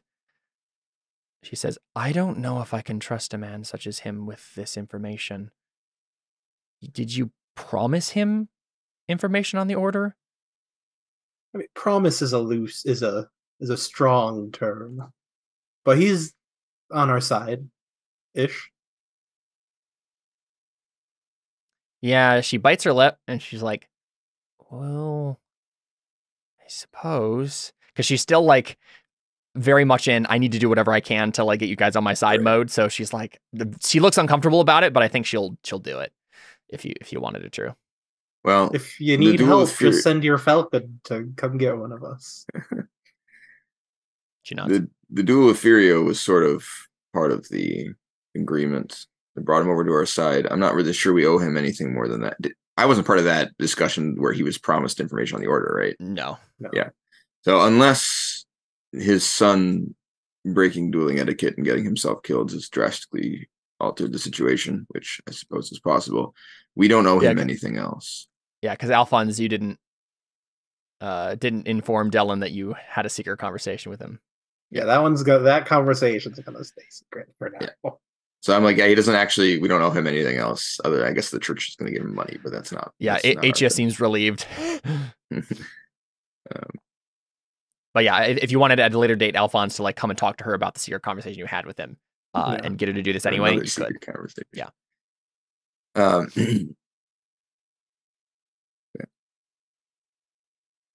So we've decided that Cantarius and Antonius, you're going with Alfons to assist him with his dealing with the king. Is that right? Do I know what you're doing with the king? What is the man there? Alfons has mentioned briefly ideas about like getting in with like maybe hiring himself out as a bodyguard to the king or something like that to like get in his good graces. Yeah, and like Dellon, you know that like I mean, you as the Ton family has been trying to stop this war from recurring. So Alfons can definitely step up to the plate and do that if he seems like a good person to do that. So that probably sounded good to you. Right. Yeah, I just didn't know how aware I was of his intent. He's hinted at it at least. Yeah. Which I suppose that leaves the three of us to pursue the cult. And I like look at Acia and Theo.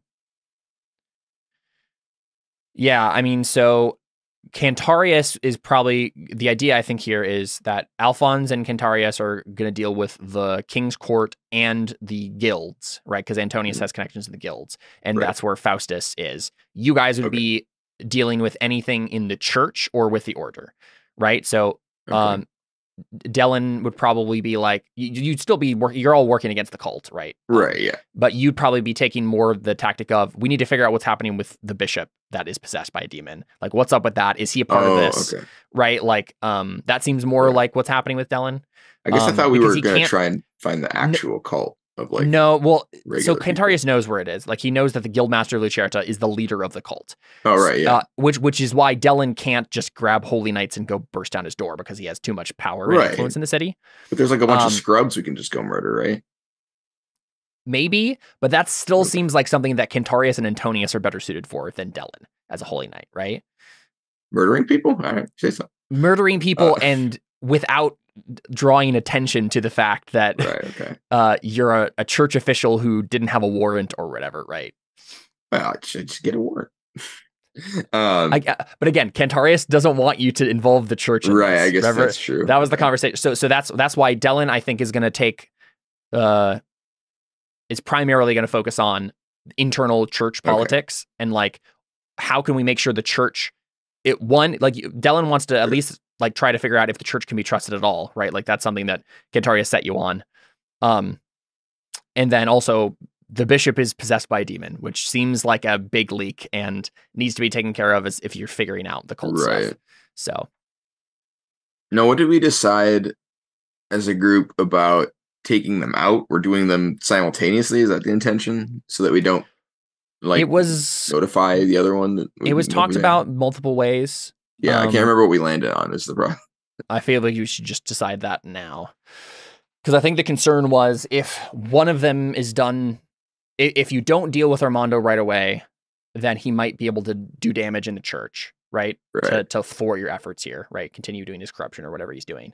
Yeah. But if you deal with Armando too quickly, that might set the tip off Faustus if they're working together or whatever. Right? Yeah. So did we decide which of those we're going with?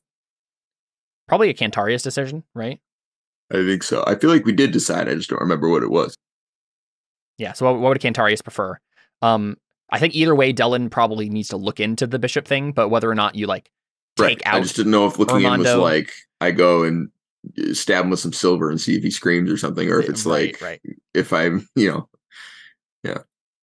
So what would you want Cantarius from the general like take down the cult situation? What is Cantarius's plan?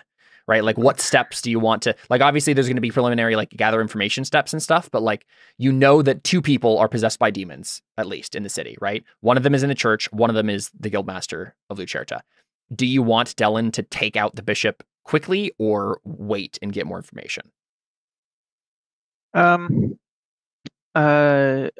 think Cantarius would want to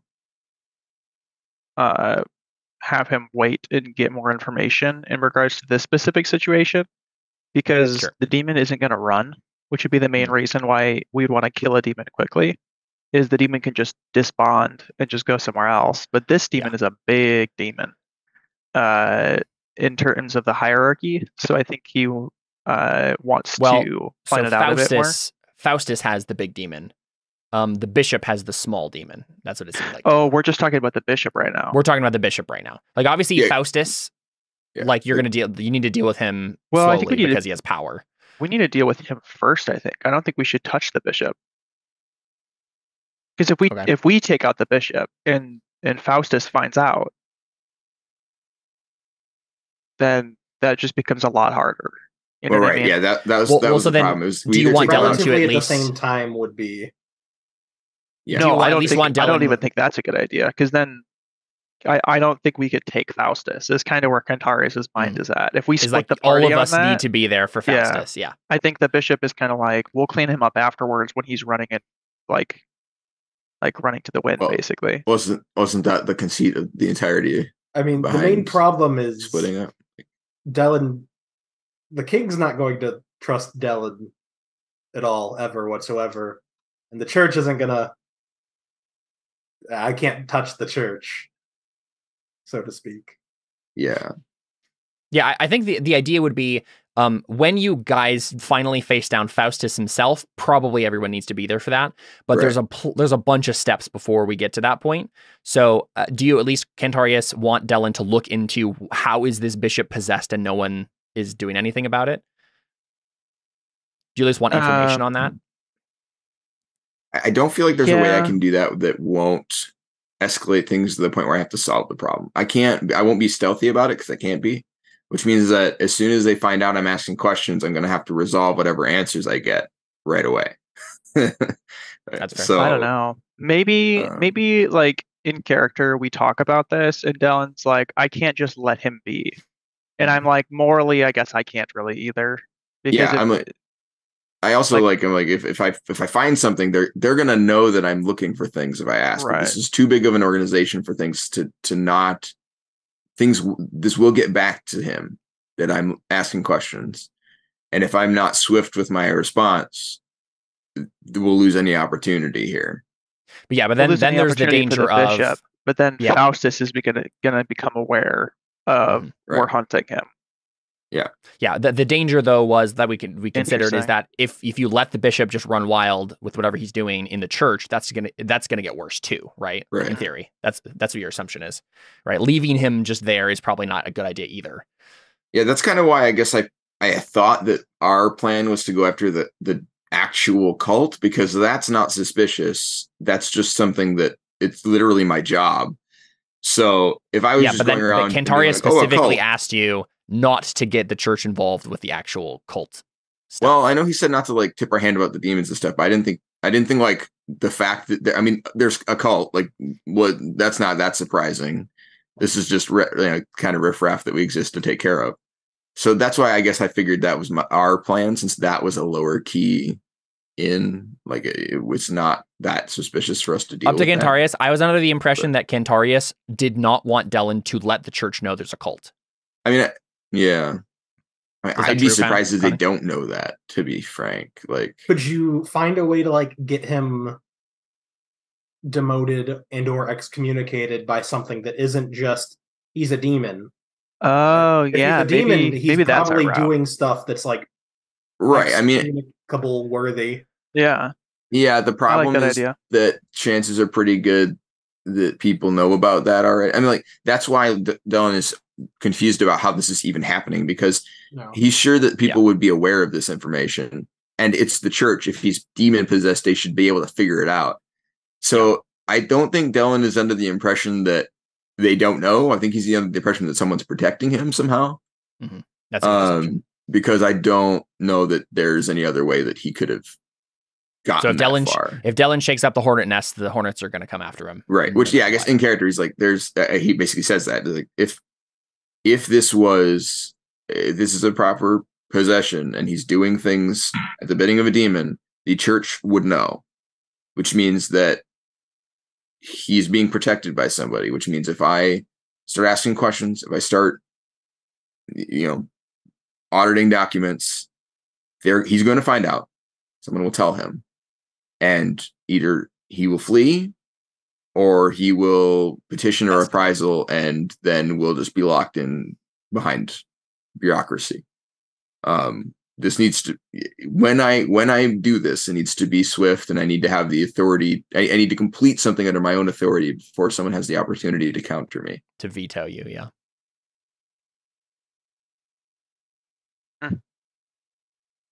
And maybe that pushes Faustus. But I mean, here's the thing: if we know that Faustus will stay, and we do not know that Armando will stay, then we should take out Armando, and maybe we alert Faustus, but he'll dig in as opposed to flee. We don't know if we manage to take out Faustus first, Armando may just. I mean, if you kill a much greater threat, likely the lesser threat will run. The rats will scurry, right? Yeah. I feel like if you want to get Armando, and he's entrenched in the church, so whether he's a powerful demon or not, I feel like that's an important decision or an important thing to accomplish. I feel like it has to happen first. And sure, maybe Faustus will be alerted, but I mean, frankly, if he's this powerful of a demon, do we really think we'll be able to get close to him without alerting him? I think that's our greatest hope of survival. I mean, I guess I don't think that Dellon's that familiar with demonic skill, but I mean, so I guess he says that you're the demon hunters, but I mean, if you're that afraid of him, then how is he not going to see us coming? Yeah, and I think we get a flashback to when you saw the demon that was possessing him the first time, and you just heard the Targoth, and the eyes turned to you for just a moment before you cut off contact, and you're like, yeah, that might be a point. So maybe Cantarius tell us the name of the demon? Sure. Did I, or can did he? I don't think he did. No, I don't think so. Okay. Do you know which demon it is? Because I assume in my cult activities, yes, I've heard Alfons has been name of multiple lesser and or maybe greater. I don't know demons. I think if Cantarius said the name Targoth, you would recognize it. You've been doing demon hunting as well. Can I roll an untrained demonology roll to see what I remember from what I picked up? Sure. Is the intent basically to be able to guess that this is Targoth? Well, no. If Connor tells me Targoth, I want to try and like remember anything. Well, I guess then the question is, does Cantarius tell him the name? So I've heard the names of a few quote unquote demons. Yeah, I think I see no reason not to tell you guys, right? Like, sure. You're gonna find out eventually. Mm-hmm. Yeah, so you can go ahead and do that, Alfons. Untrained demonology. Someone should start working on that. Technically, Cantarius can do it with his intellectual discipline. He can just do it for like replace the skill. Can I do a fork? Not a fork. A linked test with. Where is it? I need to. Oh, there we go. With the continuous discipline to see into the future. Yeah, something like that probably makes sense. Is there just like an advantage option? I'd assume so. Yeah. Yeah, that's probably what you're doing. It's just doing the dice I don't advantage. know what the ob is for that. I think it's should be in your handout. Yeah, if you didn't lose the link again. I have it. It's just 13 pages. Yeah, I mean, just type in continuous. If you can remember how to spell it, I suppose. Advantage for 1 is ob 2. Yeah, no additional obs. So, yeah, if you wanted to make an ob 2 continuous, you can get yourself a die to this. Yeah. Nice. And this is basically like Alfons. He's not looking into the future. He's looking into his past. He's like he's perceiving time as if he was back doing his demon hunting and remembering all the names you heard, right? Okay, so let's see. I need to remember I have names for all of these abilities so I can get an extra dice. Yeah. So the obs that it lists here is identifying spirit activity as opposed to a magic or prank, ob 1, identifying a type of spirit, ob 2, identifying the type of summoning, ob 3, identifying a spirit's price, ob 4, identifying a spirit's powers or abilities, ob 5. So if you just want to know like the name or the slash the type, yeah, then you probably want something more than that. So you're probably looking at a spirit's price or powers and abilities. Yeah, sure. No. Which one? Oh, I thought that was. No, those are two separate ones. Price is ob 4. Powers and abilities is ob 5. That's impossible. But I know. Yeah. I'm not even gonna get an aptitude test. You'll get a perception test. Yeah. What's the was there an ob 2 or an ob 3 one?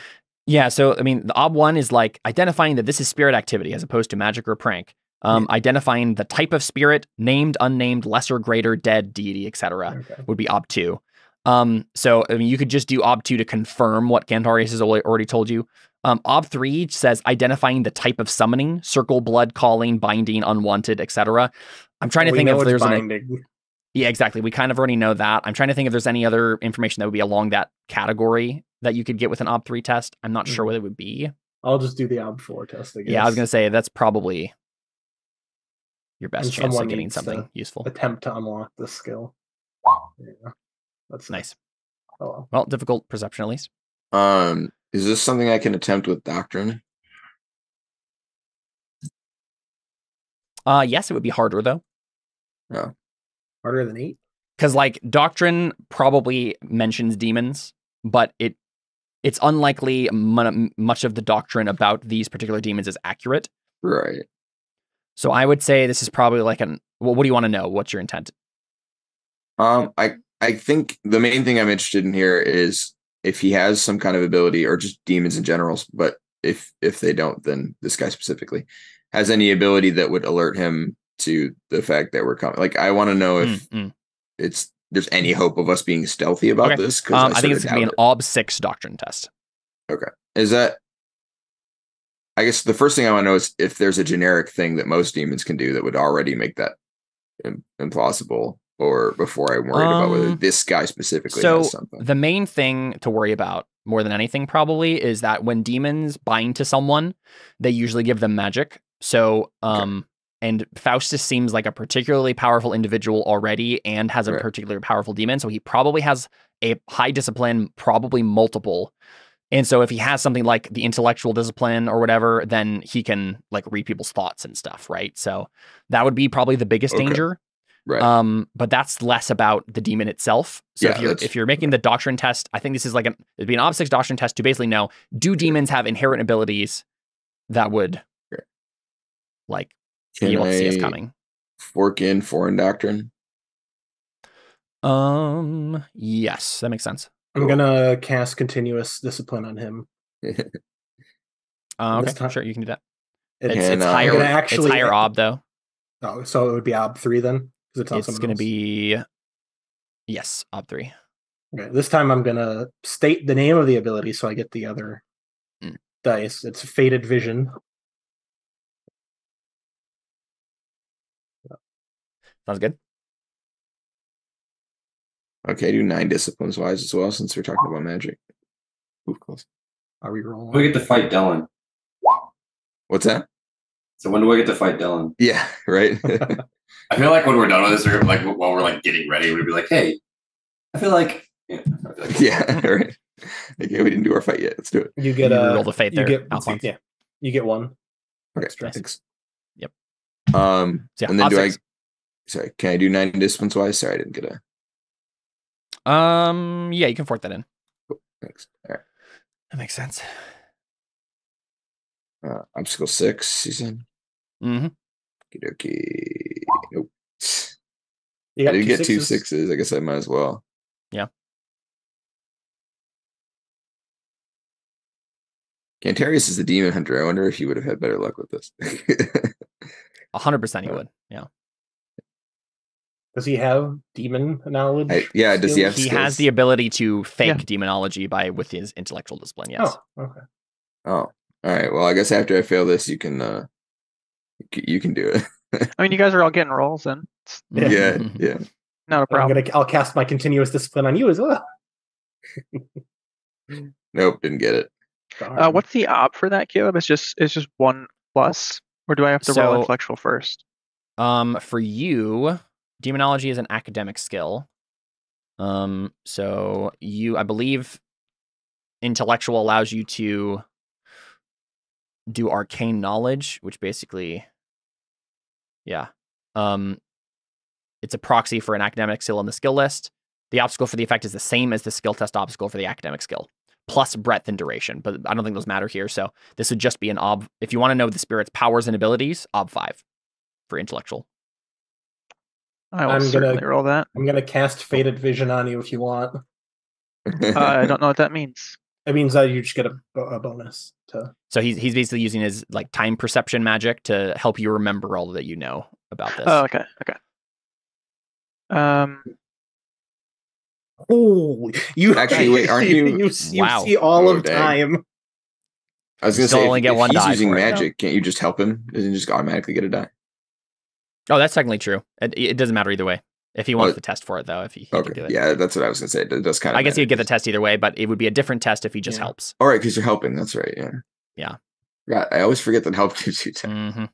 Next time I'll do help because I only need 1 difficult to level this up.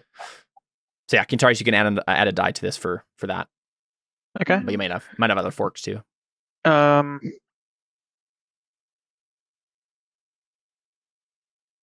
I'd like to fork in cult doctrine. Mm-hmm. Makes sense. Why do you have that? It's because I was in been charge of a learning- cult. Yes, that's actually why. Oh, wow. Okay, I guess. Yeah. A different cult. You tend to pick that up. Yeah, all cults know each other, I guess. Yeah. Okay. No, the first rule of cult club is we don't talk about cult club. Yeah, right. Yeah, I think that's all I have for this. Yeah, I So, think so. And this is pretty pretty important role overall. So I think I might throw Yeah, some I think persona so. in it. Because I'll read his character sheet to you, right? Yeah, this seems like the play. I'll put let's just put 3 into it. I'll donate a persona for him. You can't. Yeah, you'll donate one. Yeah. No. And then Compel you him to said the do base ob something. is 5. Yep. So I'd be rolling 10 dice against 5, open-ended. That's a 50-50. Or better than a It's not a 50. Open-ended, 50-50, it's better it's than less than 50-50. 50-50. Oh, really?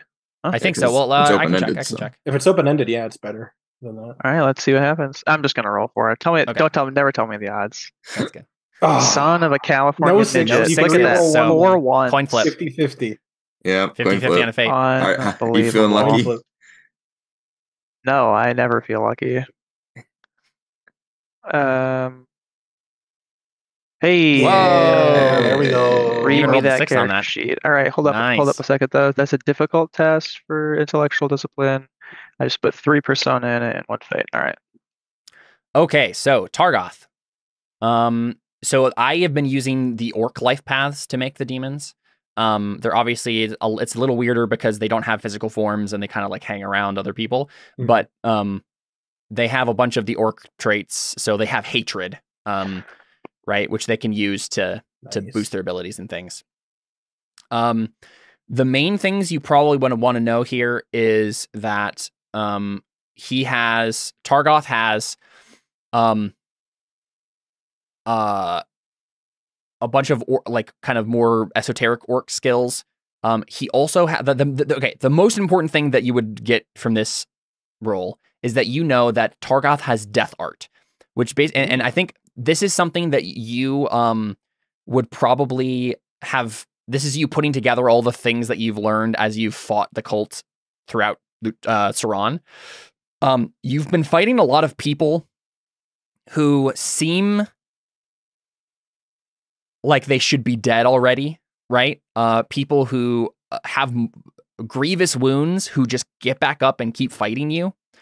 And you've at this point with this role, you've learned you figured out this demon basically has necromancy or whatever demon version of it, where he can bind to corpses and bring them back for a short amount of time, right? Nifty. He also has Rituals of Night, which is it's basically the magical orc skill, which allows you to do a bunch of nasty magic spells. So besides what he would give, like the disciplines he might have given to Faustus, the demon himself also has just like binding magic stuff he can do, such as let's see, what are some examples here?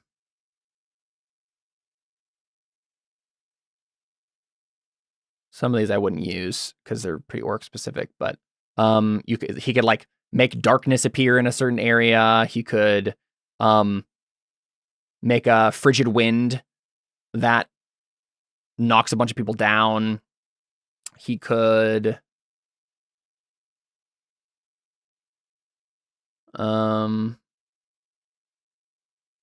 make a crawling black vapor that's noxious to breathe. That sounds familiar.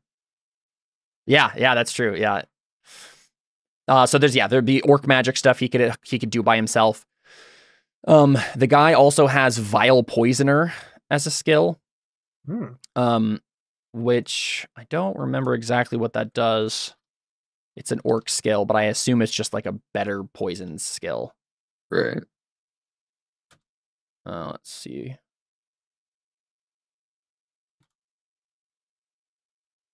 Vile Poisoner. Yeah. So this would be basically he's probably giving this knowledge to Faustus. So be on the lookout for poison, anything. And you can tell based on your role here, Cantarius, that like these are all at like 10. Like this is a very powerful demon. He has all of these skills at a very high level. So he's very dangerous. He have Void Embrace? He does not have Void Embrace. Come on, give him Void Embrace. No, he just has hatred. So, I mean, none of those are super like, read your mind kind of powers unless he has like the intellectual discipline or something. So yeah, but that would be a role for Faustus, which who knows what, like that's not a demonology role at that point. That's just like you gotta find out what he unless got, he has that. Unless Connor rolls. The demon himself doesn't have character. innate abilities to know that people are coming for him per se. Okay, well, that's good. Connor, do this again, but for the other demon. I don't think I care as much about. I guess, okay, so given what Cantarius can do, now that he has tapped into the demon magic in some ways, it's probably actually safe to say, this is probably something I should have added, and I probably will now. It's probably safe to say that demons have aura reading too. That's probably how they do their binding, more than anything. So that actually probably is a danger. So it's not an automatic, like, it triggers whenever you go into a certain area, but technically if you're around Faustus, the demon could attempt to read your intent too. Is that against will? It's against particular obs, so like to find someone's intent, okay. it's ob 4. Okay. They can read your beliefs for higher obs and stuff like that. Guys, we have to tailor our beliefs so that they don't know what we're doing. Yeah, so that would be a danger too.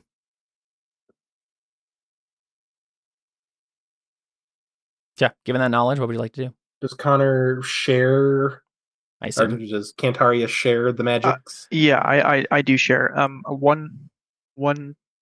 Actually, it's probably like I'm probably like seeing it in the black in the mindscape, right? I wonder if I'm like it's and like with your time magic. I wonder if I'm just like I like go to the smoke realm and I just like see him do all these things in time in the city. Yeah. I get like these visions of like the boss battle mechanics, right? Like him doing all these different poison mechanics and whatnot. Nice. That seems like fun. Yeah. Very cool. Since I rolled 5 over, can I be there too?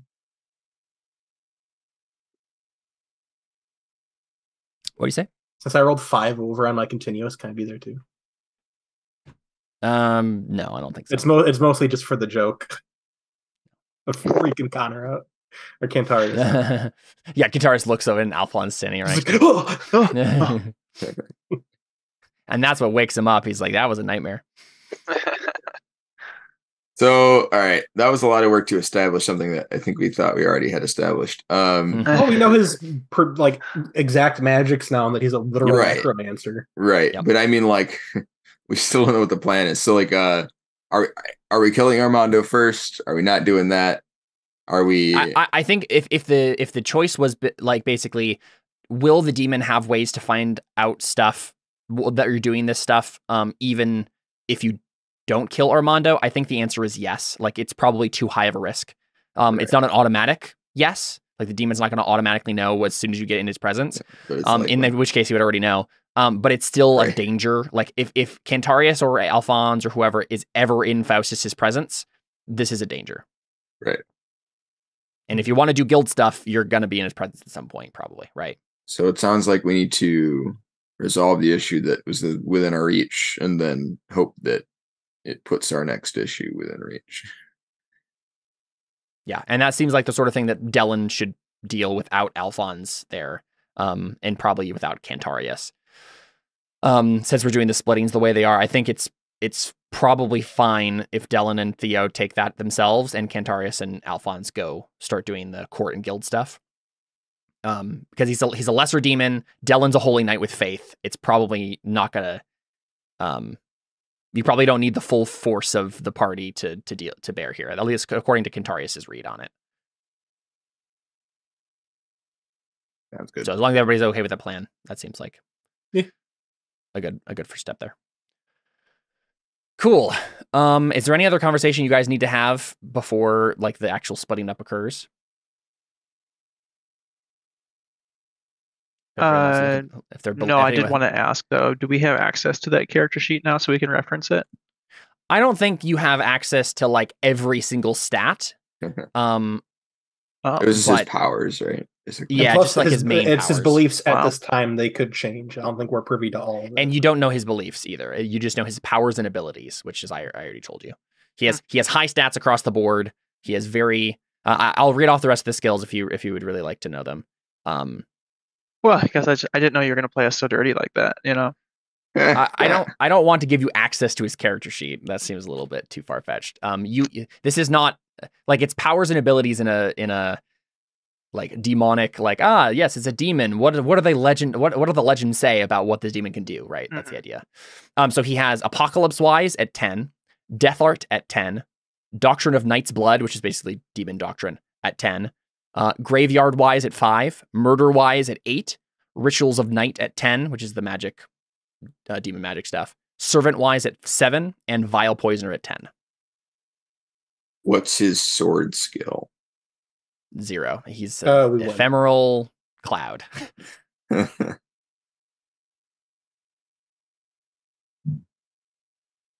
Yeah. Nice. Here, I'll go ahead and post this in the Crow Inquisitors chat for you guys. Took a screenshot of it. just in case you'd like to reference it. I think we're good as far as the overall plan goes, right? We've got all the group stuff out of the way. Yeah, I think so. Cool. In character, or like, wow, he's got like all these 10s, man. We're all looking at his I've never seen character sheet, anything like, like what the heck? Don't worry. Once it comes down to it, Caleb's gonna be rolling with like 20 dice, and he's only gonna roll like 2 because they're blacks. I've learned recently that I really need to stop pulling punches with NPCs. I told you to gray shade them. I usually make characters according to the actual like burning rules and don't add anything more. But I've learned at this point, you guys are too powerful. They need to be more powerful. I mean, you gave Furio pretty much everything he should have had. It's just that arbitrarily shading things isn't really how the game is meant to be done. Yeah. So like, it makes sense that they wouldn't have just random. No, yeah. I'm not going to randomly gray shade stuff. Especially given the setting. I don't think gray shades actually mean something particularly. Yeah. But in terms of like just adding dice, adding exponent to things, I've been very free with that. Yeah. With these MCs. Sounds good. All right. Cool. Yeah. So we break. I think so. Put our hands in the middle. On 3, team. 1, 2, 3. Crow Inquisitors. Team. Yeah. Yeah. Like, bro, we haven't been Crow Inquisitors for like 6 years at this point. Well, they have. Right? Well, the sort of. I mean, even their rendition, they called it that, but it was totally different. It was very different, yeah. Okay, so what's the last scene we would like to do here? Who do we want to follow? Fight with Dellon. Does Theo bring that up to you? Bring him up to Dellon. I think he probably people start like packing up, like getting ready, like, okay, we gotta go out because we're probably not coming back here for a while. We gotta go find a bunch of stuff. It's probably not a good idea for people to stay at Dellon's Manor while this is happening. It's just too conspicuous of a place. In the middle of the noble quarter and all that jazz. I think like, I don't know if he has like a backyard or something. And I think he has a courtyard at least. Yeah. I think he kind of like calls Dellon over. He's just kind of like, hey, come here. And he punches him in the face.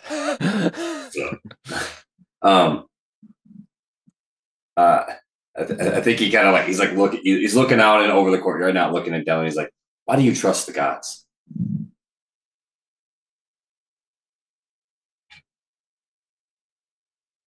Well, I trust the holy God, and he set the stewards over us. So, well, in some way I trust them, although I'll admit my years have proven that they don't always make the best decisions. One of them slept with Alfons, which means they can't be perfect. So I only trust them to get me what I want. Means to an end. I suspect they see us the same way, at least some of them. And you trust this one true God? Yeah. It's hard to place, but sorry. Oh, wait, sorry. It waits for you to finish. Oh yeah, it's hard to place why, but or really, specifically, like it's not just an intellectual understanding. You trust me? Yeah. I mean, I don't think Theo's ever given him a reason not to trust him. Like, as far as him being honest, which I think is probably how he phrases it. You've never struck me as a deceitful man, and I think you seem above that sort of thing.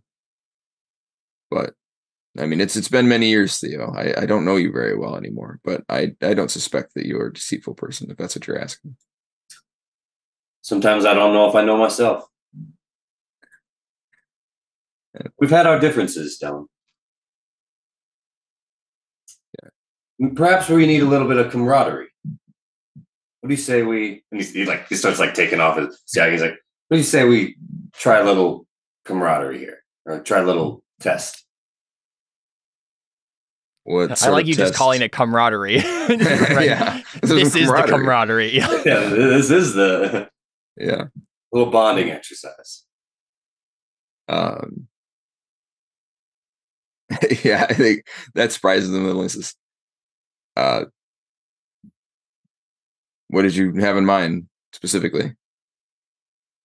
I've already had one very unfortunate duel recently. Oh no, nothing like that. Nothing fatal. Nothing. Let's say serious. Just a little bit of little brawling. All right. No swords, just no a little weapons. street brawl. Just Nothing major. They say there's no better way to understand a man than to fight him. So why not? I think I can. I'm telling you, just need to let it all out. Let's blow off some steam. Don't need to kill anyone. Don't need to hurt anyone. Don't take it. Nothing's personal. Just a little bit of blood, a little bit of bruising. Spoken like a true gladiator. He chuckles and he says, "I like you, Theo. That sounds like a good idea. I'd like to have some exertion that doesn't involve someone dying at the end." Shut up, Jared. And and let's see. I was gonna say Mario walks by and gives you a raise of eyebrow. All right. Cool. All right. Yeah. So I guess I'll take. I mean, probably not wearing armor at this point, but yeah. Well, I think we'll like take off our armor, kind of like wrestling, really. Yeah. Mm-hmm. Well, Dragon Ball Z, we're both wearing pants. There might be punches involved, or like elbows, but mostly just like trying to pin you to the ground or knock you to the ground. Yeah. Yeah. Nothing like we're gonna sportsman-like. We're not gonna like grab rocks or anything. It's like just very sporty, sort of. Yeah. Well, and I think that's one of the reasons why, learning about who someone is by fighting them is a legitimate thing, because they're the kind of person who will nut shot you or grab a rock during like a wrestling match. That tells you a lot about them, and how they win, how they lose. So yeah, I think that's a good call. So I don't have a lot for this. Is anyone else in this, Caleb? It doesn't. I mean, Alfons and Cantarius could be around to watch if they wanted to. But I mean, it's possible. It's probably likely that Acia is around at the very least. Yeah, she's probably sticking close to you. So she's just very amused, like watching you guys start to strip. Yeah, I think when he like takes his shirt off, he looks over at Acia and he like winks over at her. Oh gosh. Her eyes go wide and she's just like, "What is going on?" Hey, Cantarius, we play some. He takes his spear over to like he kind of like gets in position, kind of like like 20 paces out. Then he kind of like stabs his spear into the ground, just like a marker. I don't know. Be dramatic. Yeah. Dellon he just like has it. He doesn't know where to put it, so he just like stabs it. Yeah, right. In the garden bed or whatever. Yeah. Or how about have a sheath? How about this? It's like there's probably some marker where Dellon's standing, and I like stab it in the ground, and like you have to push me outside of this bound or something. Oh yeah, I'll put my sword down where I'm standing. You put your spear down where you're standing, and it's. So I quickly draw like a circle in the dirt where it's like, oh, you just gotta push. We gotta push each other out or something. Okay, that sounds cool. I like it. All right, sounds like a brawling test to me. He reaches down and he like grabs some dirt and he just kind of like feels it. He's not looking at Dellon or anything. He's kind of like nostalgic for the gladiator days. Close to nature, yeah. Yeah. Okay, yeah. He has something he wants to talk to Theo about too, but we'll do it anime style while we're fighting. We'll fight for a second and then talk for 12 minutes. And then all right, fight. Amazing. All right, yeah. I can't wait to lose this. Here we go. This is just brawling, right? It's not like power or anything. I think he kind of like wants to get hit to kind of like how boxers like they let you hit him. And yeah. I think he wants to like take a little pain. I think he just needs to like feel something. There you go. Do we just like both roll? Do we roll brawl several times? I think it'll just be one brawling versus test. It sounds like. Yeah, probably. So forks are available if they make sense, but so I got single combat wise. I assume that counts. Yeah, that makes sense. We're wrestling, so I get to fork in riding, right? No. Dang it. No. Not that kind of wrestling. All right. Yeah, exactly. I think that's all I got. Yeah, I think so too. I'm not intimidating you, so yeah. You just say, Alfons, you come and do this too. Now I'm outnumbered. I get an extra die. Yeah, right. Come stand here and yell at me or something so that you count as being on his team. Yeah. All right. But then I wouldn't get single combat wise. So yeah. Oh, that's true. All right, here we go. Here's my roll. I got 2. I had 4 dice. It's not bad. Let's see. What is soothing platitudes, by the way? Soothing platitudes is trying to make people less angry, like calming them down. Okay. Calm down. Chill, buddy. Bam. Down. Sucker punch. Do either of you want me to buff? Is someone looking at my? Why is he going back to my? Yeah, well, I was just looking at your forks. Why are you on this? I would probably say arena wise, if Acia we did draw an arena. That's fair. Yeah, we have an audience. I'm kind of like pretending I have an audience, like. Yeah, you do. You're flirting with Acia a second ago. Small audience. I was thinking. Yeah. So none of your traits are going to come up here. Oh, can I do Glory Hound? No, I don't think any of your traits are going to matter here. This is a pretty straightforward thing. Okay. I think it's just like possible skills, right? So you can do Noble Wise. Dellon's a noble. That's true. How does that work? And you just know how nobles fight, basically. Yeah. The idea. Yeah, because he's the only person I've actually fought that's sort of a noble. So indeed. Okay. That's true. That's funny. So you're starting with 4 in brawling, and then you get I'm thinking Noble Wise, Arena Wise, and that's probably it. Yeah. Yeah. It's gonna be a close one. Wait, where is it? Where's my brawl? Oh. Yeah, I say brawling and then add 2 dice. You're obviously you get an average roll, you'll beat me.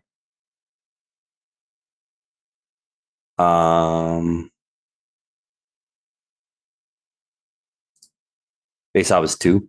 Yep. Yeah. Hey. Nice. Oh, and you got 2 6s. Yeah. Nice. Yep. So Theo, I mean, I guess let's describe the conversation and how it's going, and then at the end, Theo can describe how he bests you. I have a thing I want to do though. So I had an idea what I want to do if I won. Okay. It's not embarrassing. I think it's kind of. Let's play out the conversation then first. Then, since Dellon wants to talk to you while you're wrestling. Yeah, we like get in like a kind of a boxing position. Yeah. So do Alfons and Cantarius place bets? Is that actually happening? No, definitely not. Yeah. Well, and so I think we can describe how they fight too. So because Dellon he's very precise with a sword, but I think when he fights, he probably isn't as agile. Like agile is his better stat, but I have he misjudges the length because his sword's like an extra length. So he's like, my arms are too short. No, I think it's just instead of being like really in control and precise, he's a lot more like just going for power, which isn't very clean. Because he's just not as good at this. And so I think he's kind of like, it's probably not so bad that he just throws haymakers, but his punches are probably pretty easy to dodge. I think he just throws a heavy hook at your head, basically, just trying to catch you off guard as he closes in. And you probably, I mean, you can tell me what to do, but I get, what does it look like when Theo fights, like as opposed to Dellon? Because I assume you're quite a bit more. I think he's more of like waiting for you to attack, because I think that's probably a good thing. Is he's probably not going to be like just running you. He's probably going to like come attack me kind of thing, and then he lets you make the first move. That's really interesting to see, because like I think Theo is fighting like this because he's in his element, right? This is the arena for him, whereas normally he's the sort of guy who just jumps into the middle of combat and goes reckless. But like you're like this is my element. Like they're coming to me. Like I'm the gladiator here. You come to me to fight me. You're trying to bring me down. Yeah. If he hits me or like I hit him, does it do any like wound damage, or is it just kind of? I think with the intents of the roll that we had here, I don't think so. Okay, because I was gonna I kind of wanted him to I wanted to let him hit me like one. We can describe. Times. Yeah, I was gonna say we can describe him hitting you, but I don't think there's gonna be any wound finalized. Let's say he does like 2 hits on me or something. Yeah, so you just let me hit you. I kind of had like an idea of what he does, because he kind of like wants to take a few beatings. Yeah, because he's like kind of like getting him angry kind of thing. And so I think he kind of is like dodging a few, and then he kind of like doesn't do anything and like lets him hits you. And I think that you kind of like run at him and then knocks him over, but he doesn't go out of the circle. He just kind of like tumbles over, and then he like gets on the ground. and then he like feels his lip, and he's like kind of bleeding, and then he like smiles, and then he's on kind of on the ground, kind of in like his one knee down, kind of squatting with his one hand down. And I have a thing that he says. I think he starts like it's like a second flashback of like the same image, but like a gladiator. Oh yeah, stadium. But it's like it quickly flashes to that, and you hear like the crowd, but then it goes away and he comes back to reality. Yeah, and then he starts like saying this chant that they did in the gladiators. If the other person draws blood on you, you have to do this. They would always say this chant, but I'll show you in a sec. And he says, he starts slowly getting louder. He's like, kings of gold and slaves of mud. And then right as he finishes that, there's like a whole crowd just like, whoo! And like the whole stadium does that. And then it's like drenched in sweat and dripping in blood. And then it does it again. And every time it does that, it flashes to the stadium again and then goes away really quickly. It's like, till all is sore, loss of breath. Whoo! Honor and glory. Life is death. Whoo! And then he grabs his trident and he raises it up and he's like, Lucerta, I am worthy. And then I think since did I just need a 2-op to win or? Yeah. Okay. I think I think we would have tied on a 2. I don't know what that would have looked like, but yeah, I think you got 3. So I don't think it matters, but can I do a slight wound to myself? I think what he does is he like makes a slice across his chest. And I think it's like if you draw blood, then he has to like mark himself as nice. A symbol of it. And so Dylan the whole time is just like, what's happened? Am I about to have to fight for real again? No. He's gonna put the trident down. He's just using it to make the cuts. I found the cult. I like when he picks it up, Dylan's like, oh crap. But then you just cut yourself with it. He's like, oh, now I'm just confused. All right. Yeah, he like makes like a slice across his chest. I don't know. That probably does damage. Yeah, I think we'll make it like the lowest one, which is like just a +1 ob penalty. And you can make a health test to get rid of it. Oh, well, yeah, right. And so I think he just kind of like wounds himself a little bit, and then he slices it back down, and he kind of like quickly moves towards him. Yeah, that's dope. Yeah. And then he's just he's just kind of like motivated now. Mm-hmm. And that's sort of how I imagined it too. That like even though Dellon's pretty fast normally, like with his hands, like as a fist fight, he's not as agile, and so he's like trying to keep up with you, but like this is your element, so every time he swings, so you just duck under it and jab at him or something and just keep him on the back. And then so do you? I mean, I guess we could have this conversation first. So, as Theo's pace starts quickening and things get a little bit more intense. Yeah, you land your first like actual attempts to hit Dellon, and I think he says, because I've seen you pray, right? Yeah, and because and then so I think he says, this point is probably a little out of breath. Says, how about you, Theo? Huh? What? Why do you believe in the gods? I've heard you pray, and he just throws his punch at you, and he's like, I think I can use him to my advantage. Yeah, I don't know. Maybe there's a good one out there somewhere. Yeah. And then he like takes a swing at you or something, and like kind of maybe misses or something. Yeah. And then he blocks it and goes to like try and like grab you around the waist, and like he tries to pick you up, but then you probably like knee him or something, and he's like, yeah, well, what is that? What are you using them for? What's your end game here, Theo? Using gods. Protect the ones I love. And he like elbows you out. Sorry, what was it? To protect the ones I care about. Okay. Yeah. Yeah. Okay. That's you, bro. Oh, thank you. Yeah. I think he like, you like block a kick, and he's like, and who's that? Huh? I don't think he says anything. I think he just ignores the question, basically. Yeah. You catch his leg, and you just like throw him to the ground, and then so maybe that's where we end it, since you don't have a response. I think he like swipes you to the ground, and then he like picks you up, and then he drags you to the circle, and then just throws you over the circle. Yeah. Just to get you out of the circle, because that was the rules. And right. I think that he like walks over to you and like offers his hand to pick you, like help you back up. I love to think that Dellon is just so surprised at being manhandled that easily that he's just like, what? Well, I caught his leg, so he's on the ground. Yeah, already, so I was gonna say, I think like position. you like pull him down, and then he goes to like try and do that thing where you use the leg that's on the ground to kick up and like try and kick the person, and you like grab that leg, and then you just like throw him out, and then yeah, he's like, oh my gosh! It probably wasn't like he didn't just like one-handed. He's probably like yeah. You're just like, yeah. So you probably kind of stumble out rather than like throw you. Like, I figured you were basically grabbing both of his legs and just like discus him out, basically. That was what I had in my head. I don't know. Spin around once and then just. Yeah, I mean, I think Theo and Dellon are both pretty big guys, so I think it's. But yeah, no, it's super dope. Yeah, and then he chuckles and like grabs your hand, lets you help him up. He says, so I asked who that was and he didn't answer. Says, all right, you keep your secrets. And he just slaps you on the shoulder and says, that was a guy I haven't been pushed that hard in a long time.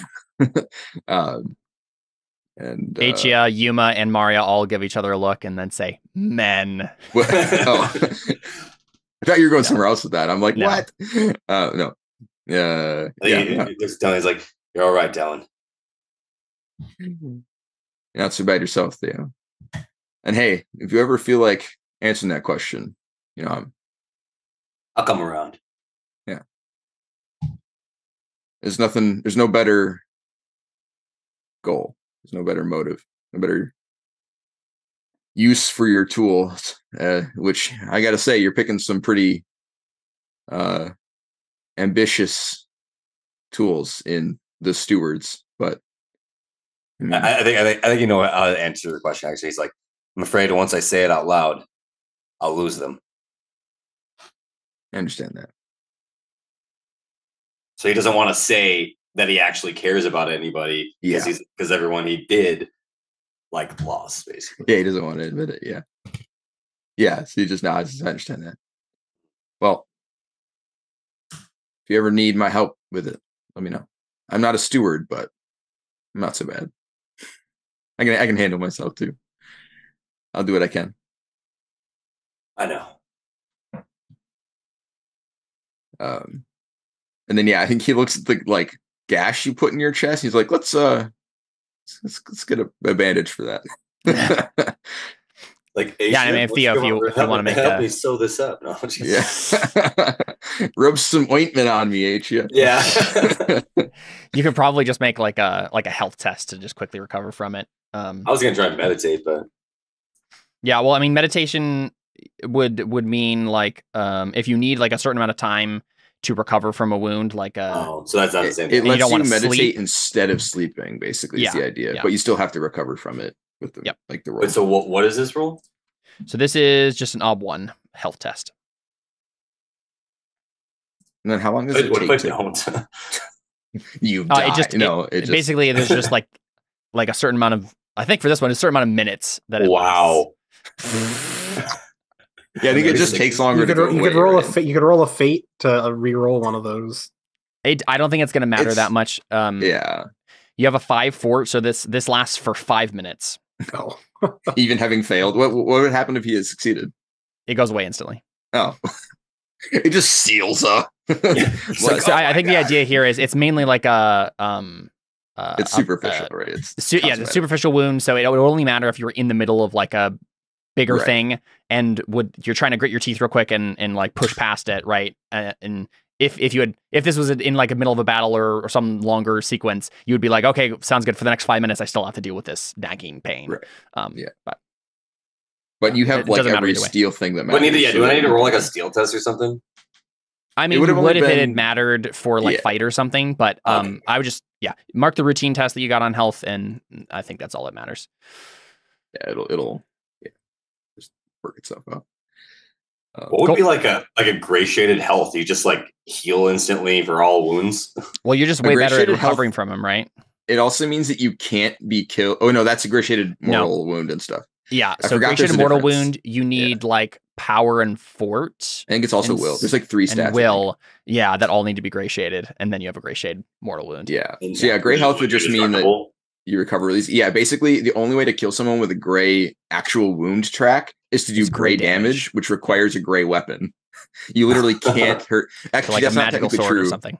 I think didn't we have some people do gray damage in the in the Star Wars game because it was like such an extreme amount of power on the weapon. Yes.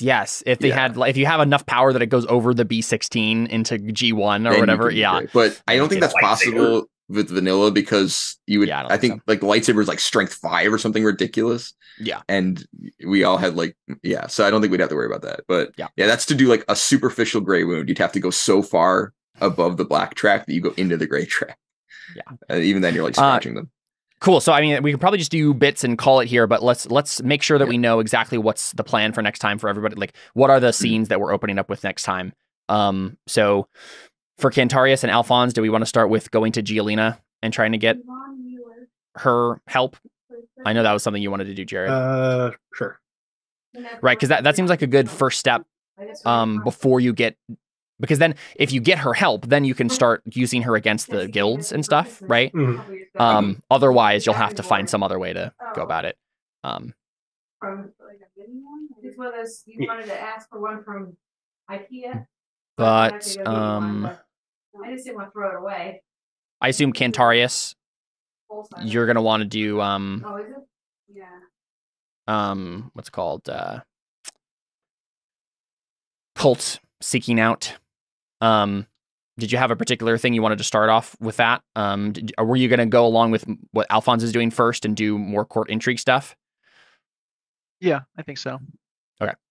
Start from that angle first and then figure out. Because, I mean, Faustus is probably going to be petitioning the king for something or whatnot, right? Too. It's less that he's like, well, this is the first course of action I would take, and more like, I just got to keep my eye on him. That makes sense. I'm watching you, Mike Wazowski. Exactly. We need to fight so we can become best friends too. Yeah, there you go. You gotta have a bro bonding moment.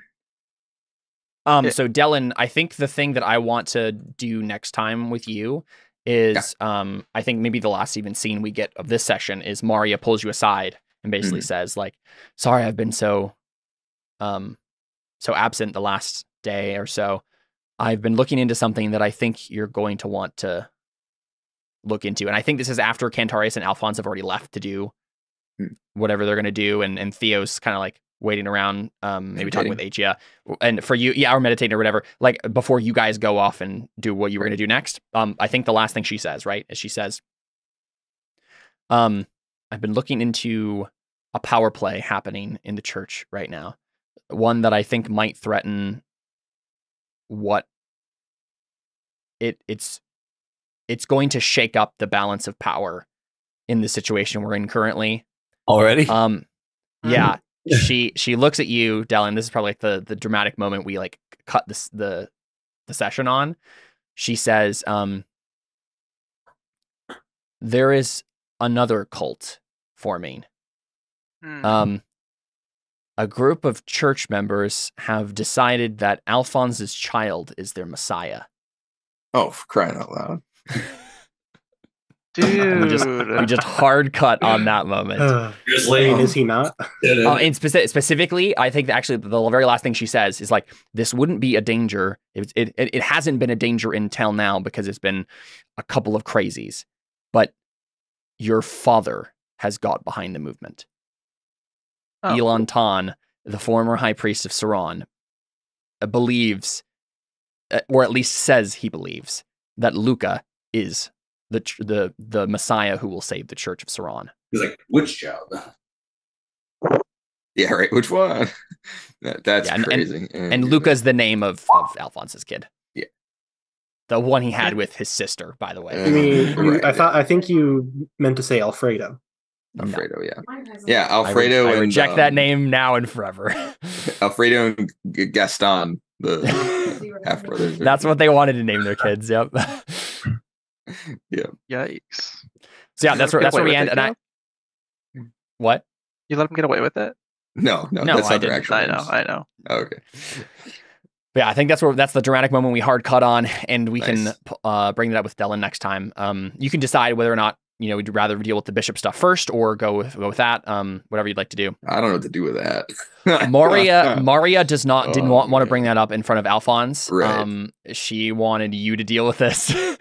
But I mean, I because only basically have what's one hammer in my toolkit for this. I don't know. I mean, you have a circles, and you have Theo now, right? So Yeah, that's true. Yeah. I don't even know. yeah.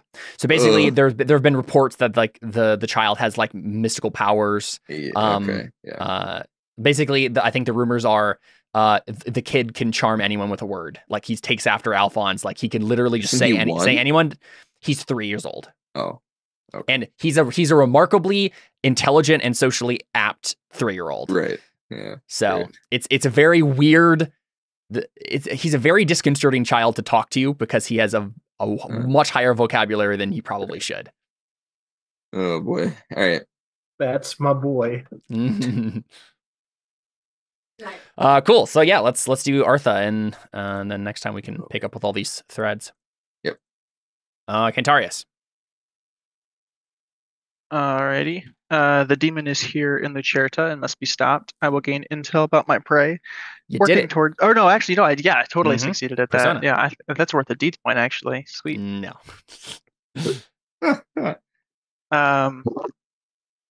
Caleb, can I go next? I mean, we're gonna do this real quick, and then we'll wrap it up. I just don't want the overlays to be Okay. messed up. What do you gotta go? Alphons is at the very least pretending to try to change. I will determine what he's really up to. That didn't really come into play, I suppose. Well, I Didn't come mean, into I play yet. put myself out there. I'm working towards it because I put myself in the position to. Yeah, I'll give you a fate for it. It is interesting in the story that Cantarius is going along with what Alphonse wants to do to keep an eye on him. So yeah, I'll give you a fate. Antonius seems troubled by something. I'll use his mind. That's a persona point. Persona. Yep. I don't think I really. I mean, I didn't get into trouble, so instincts don't really matter. Yeah, I don't think there's anything else there for you. Dellon. So I think the only ones that matter here are I have not seen Theo in years. I will determine what drives him now. That was sort of my play for what I was talking to him about. You can get a during the fate fight. on it. He was decidedly vague, and you didn't have to make a roll, but it I was fought interesting to him. watch. That was a roll. That was yeah, why but you failed. Well, I still I'll got give you a what I fate. wanted. Like it's still a like interesting story thing, but like you didn't like sacrifice or. Okay. Yeah.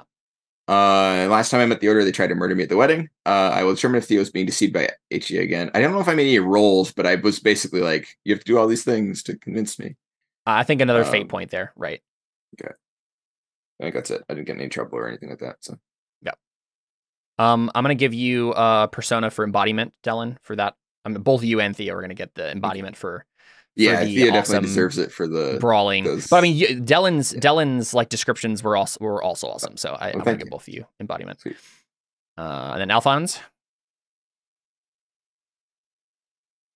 The only thing I think I got is a fate for the middle one, and then so I helped Yeah, Connor.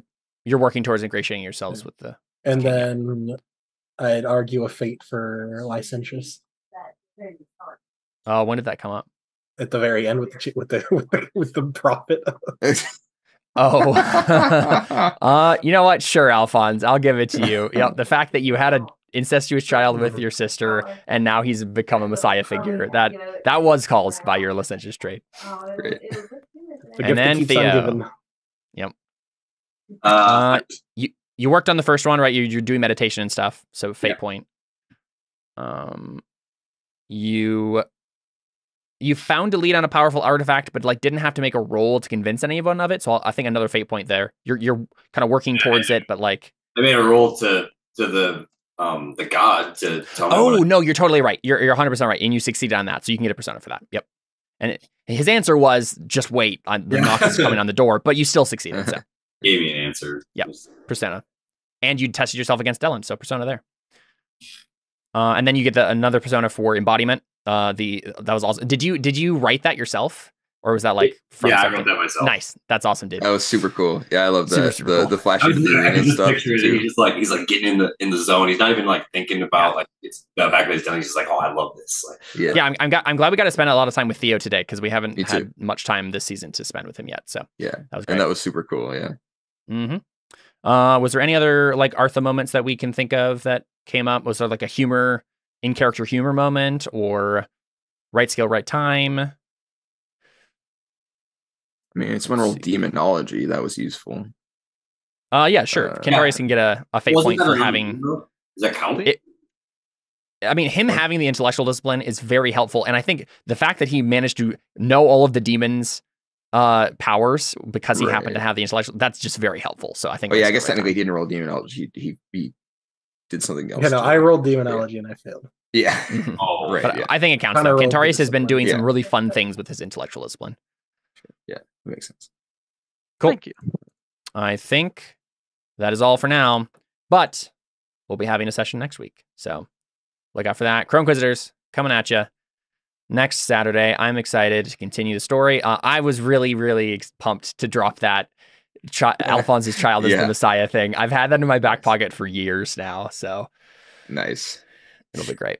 I'm excited. Goodness. All right. We are out. Adios.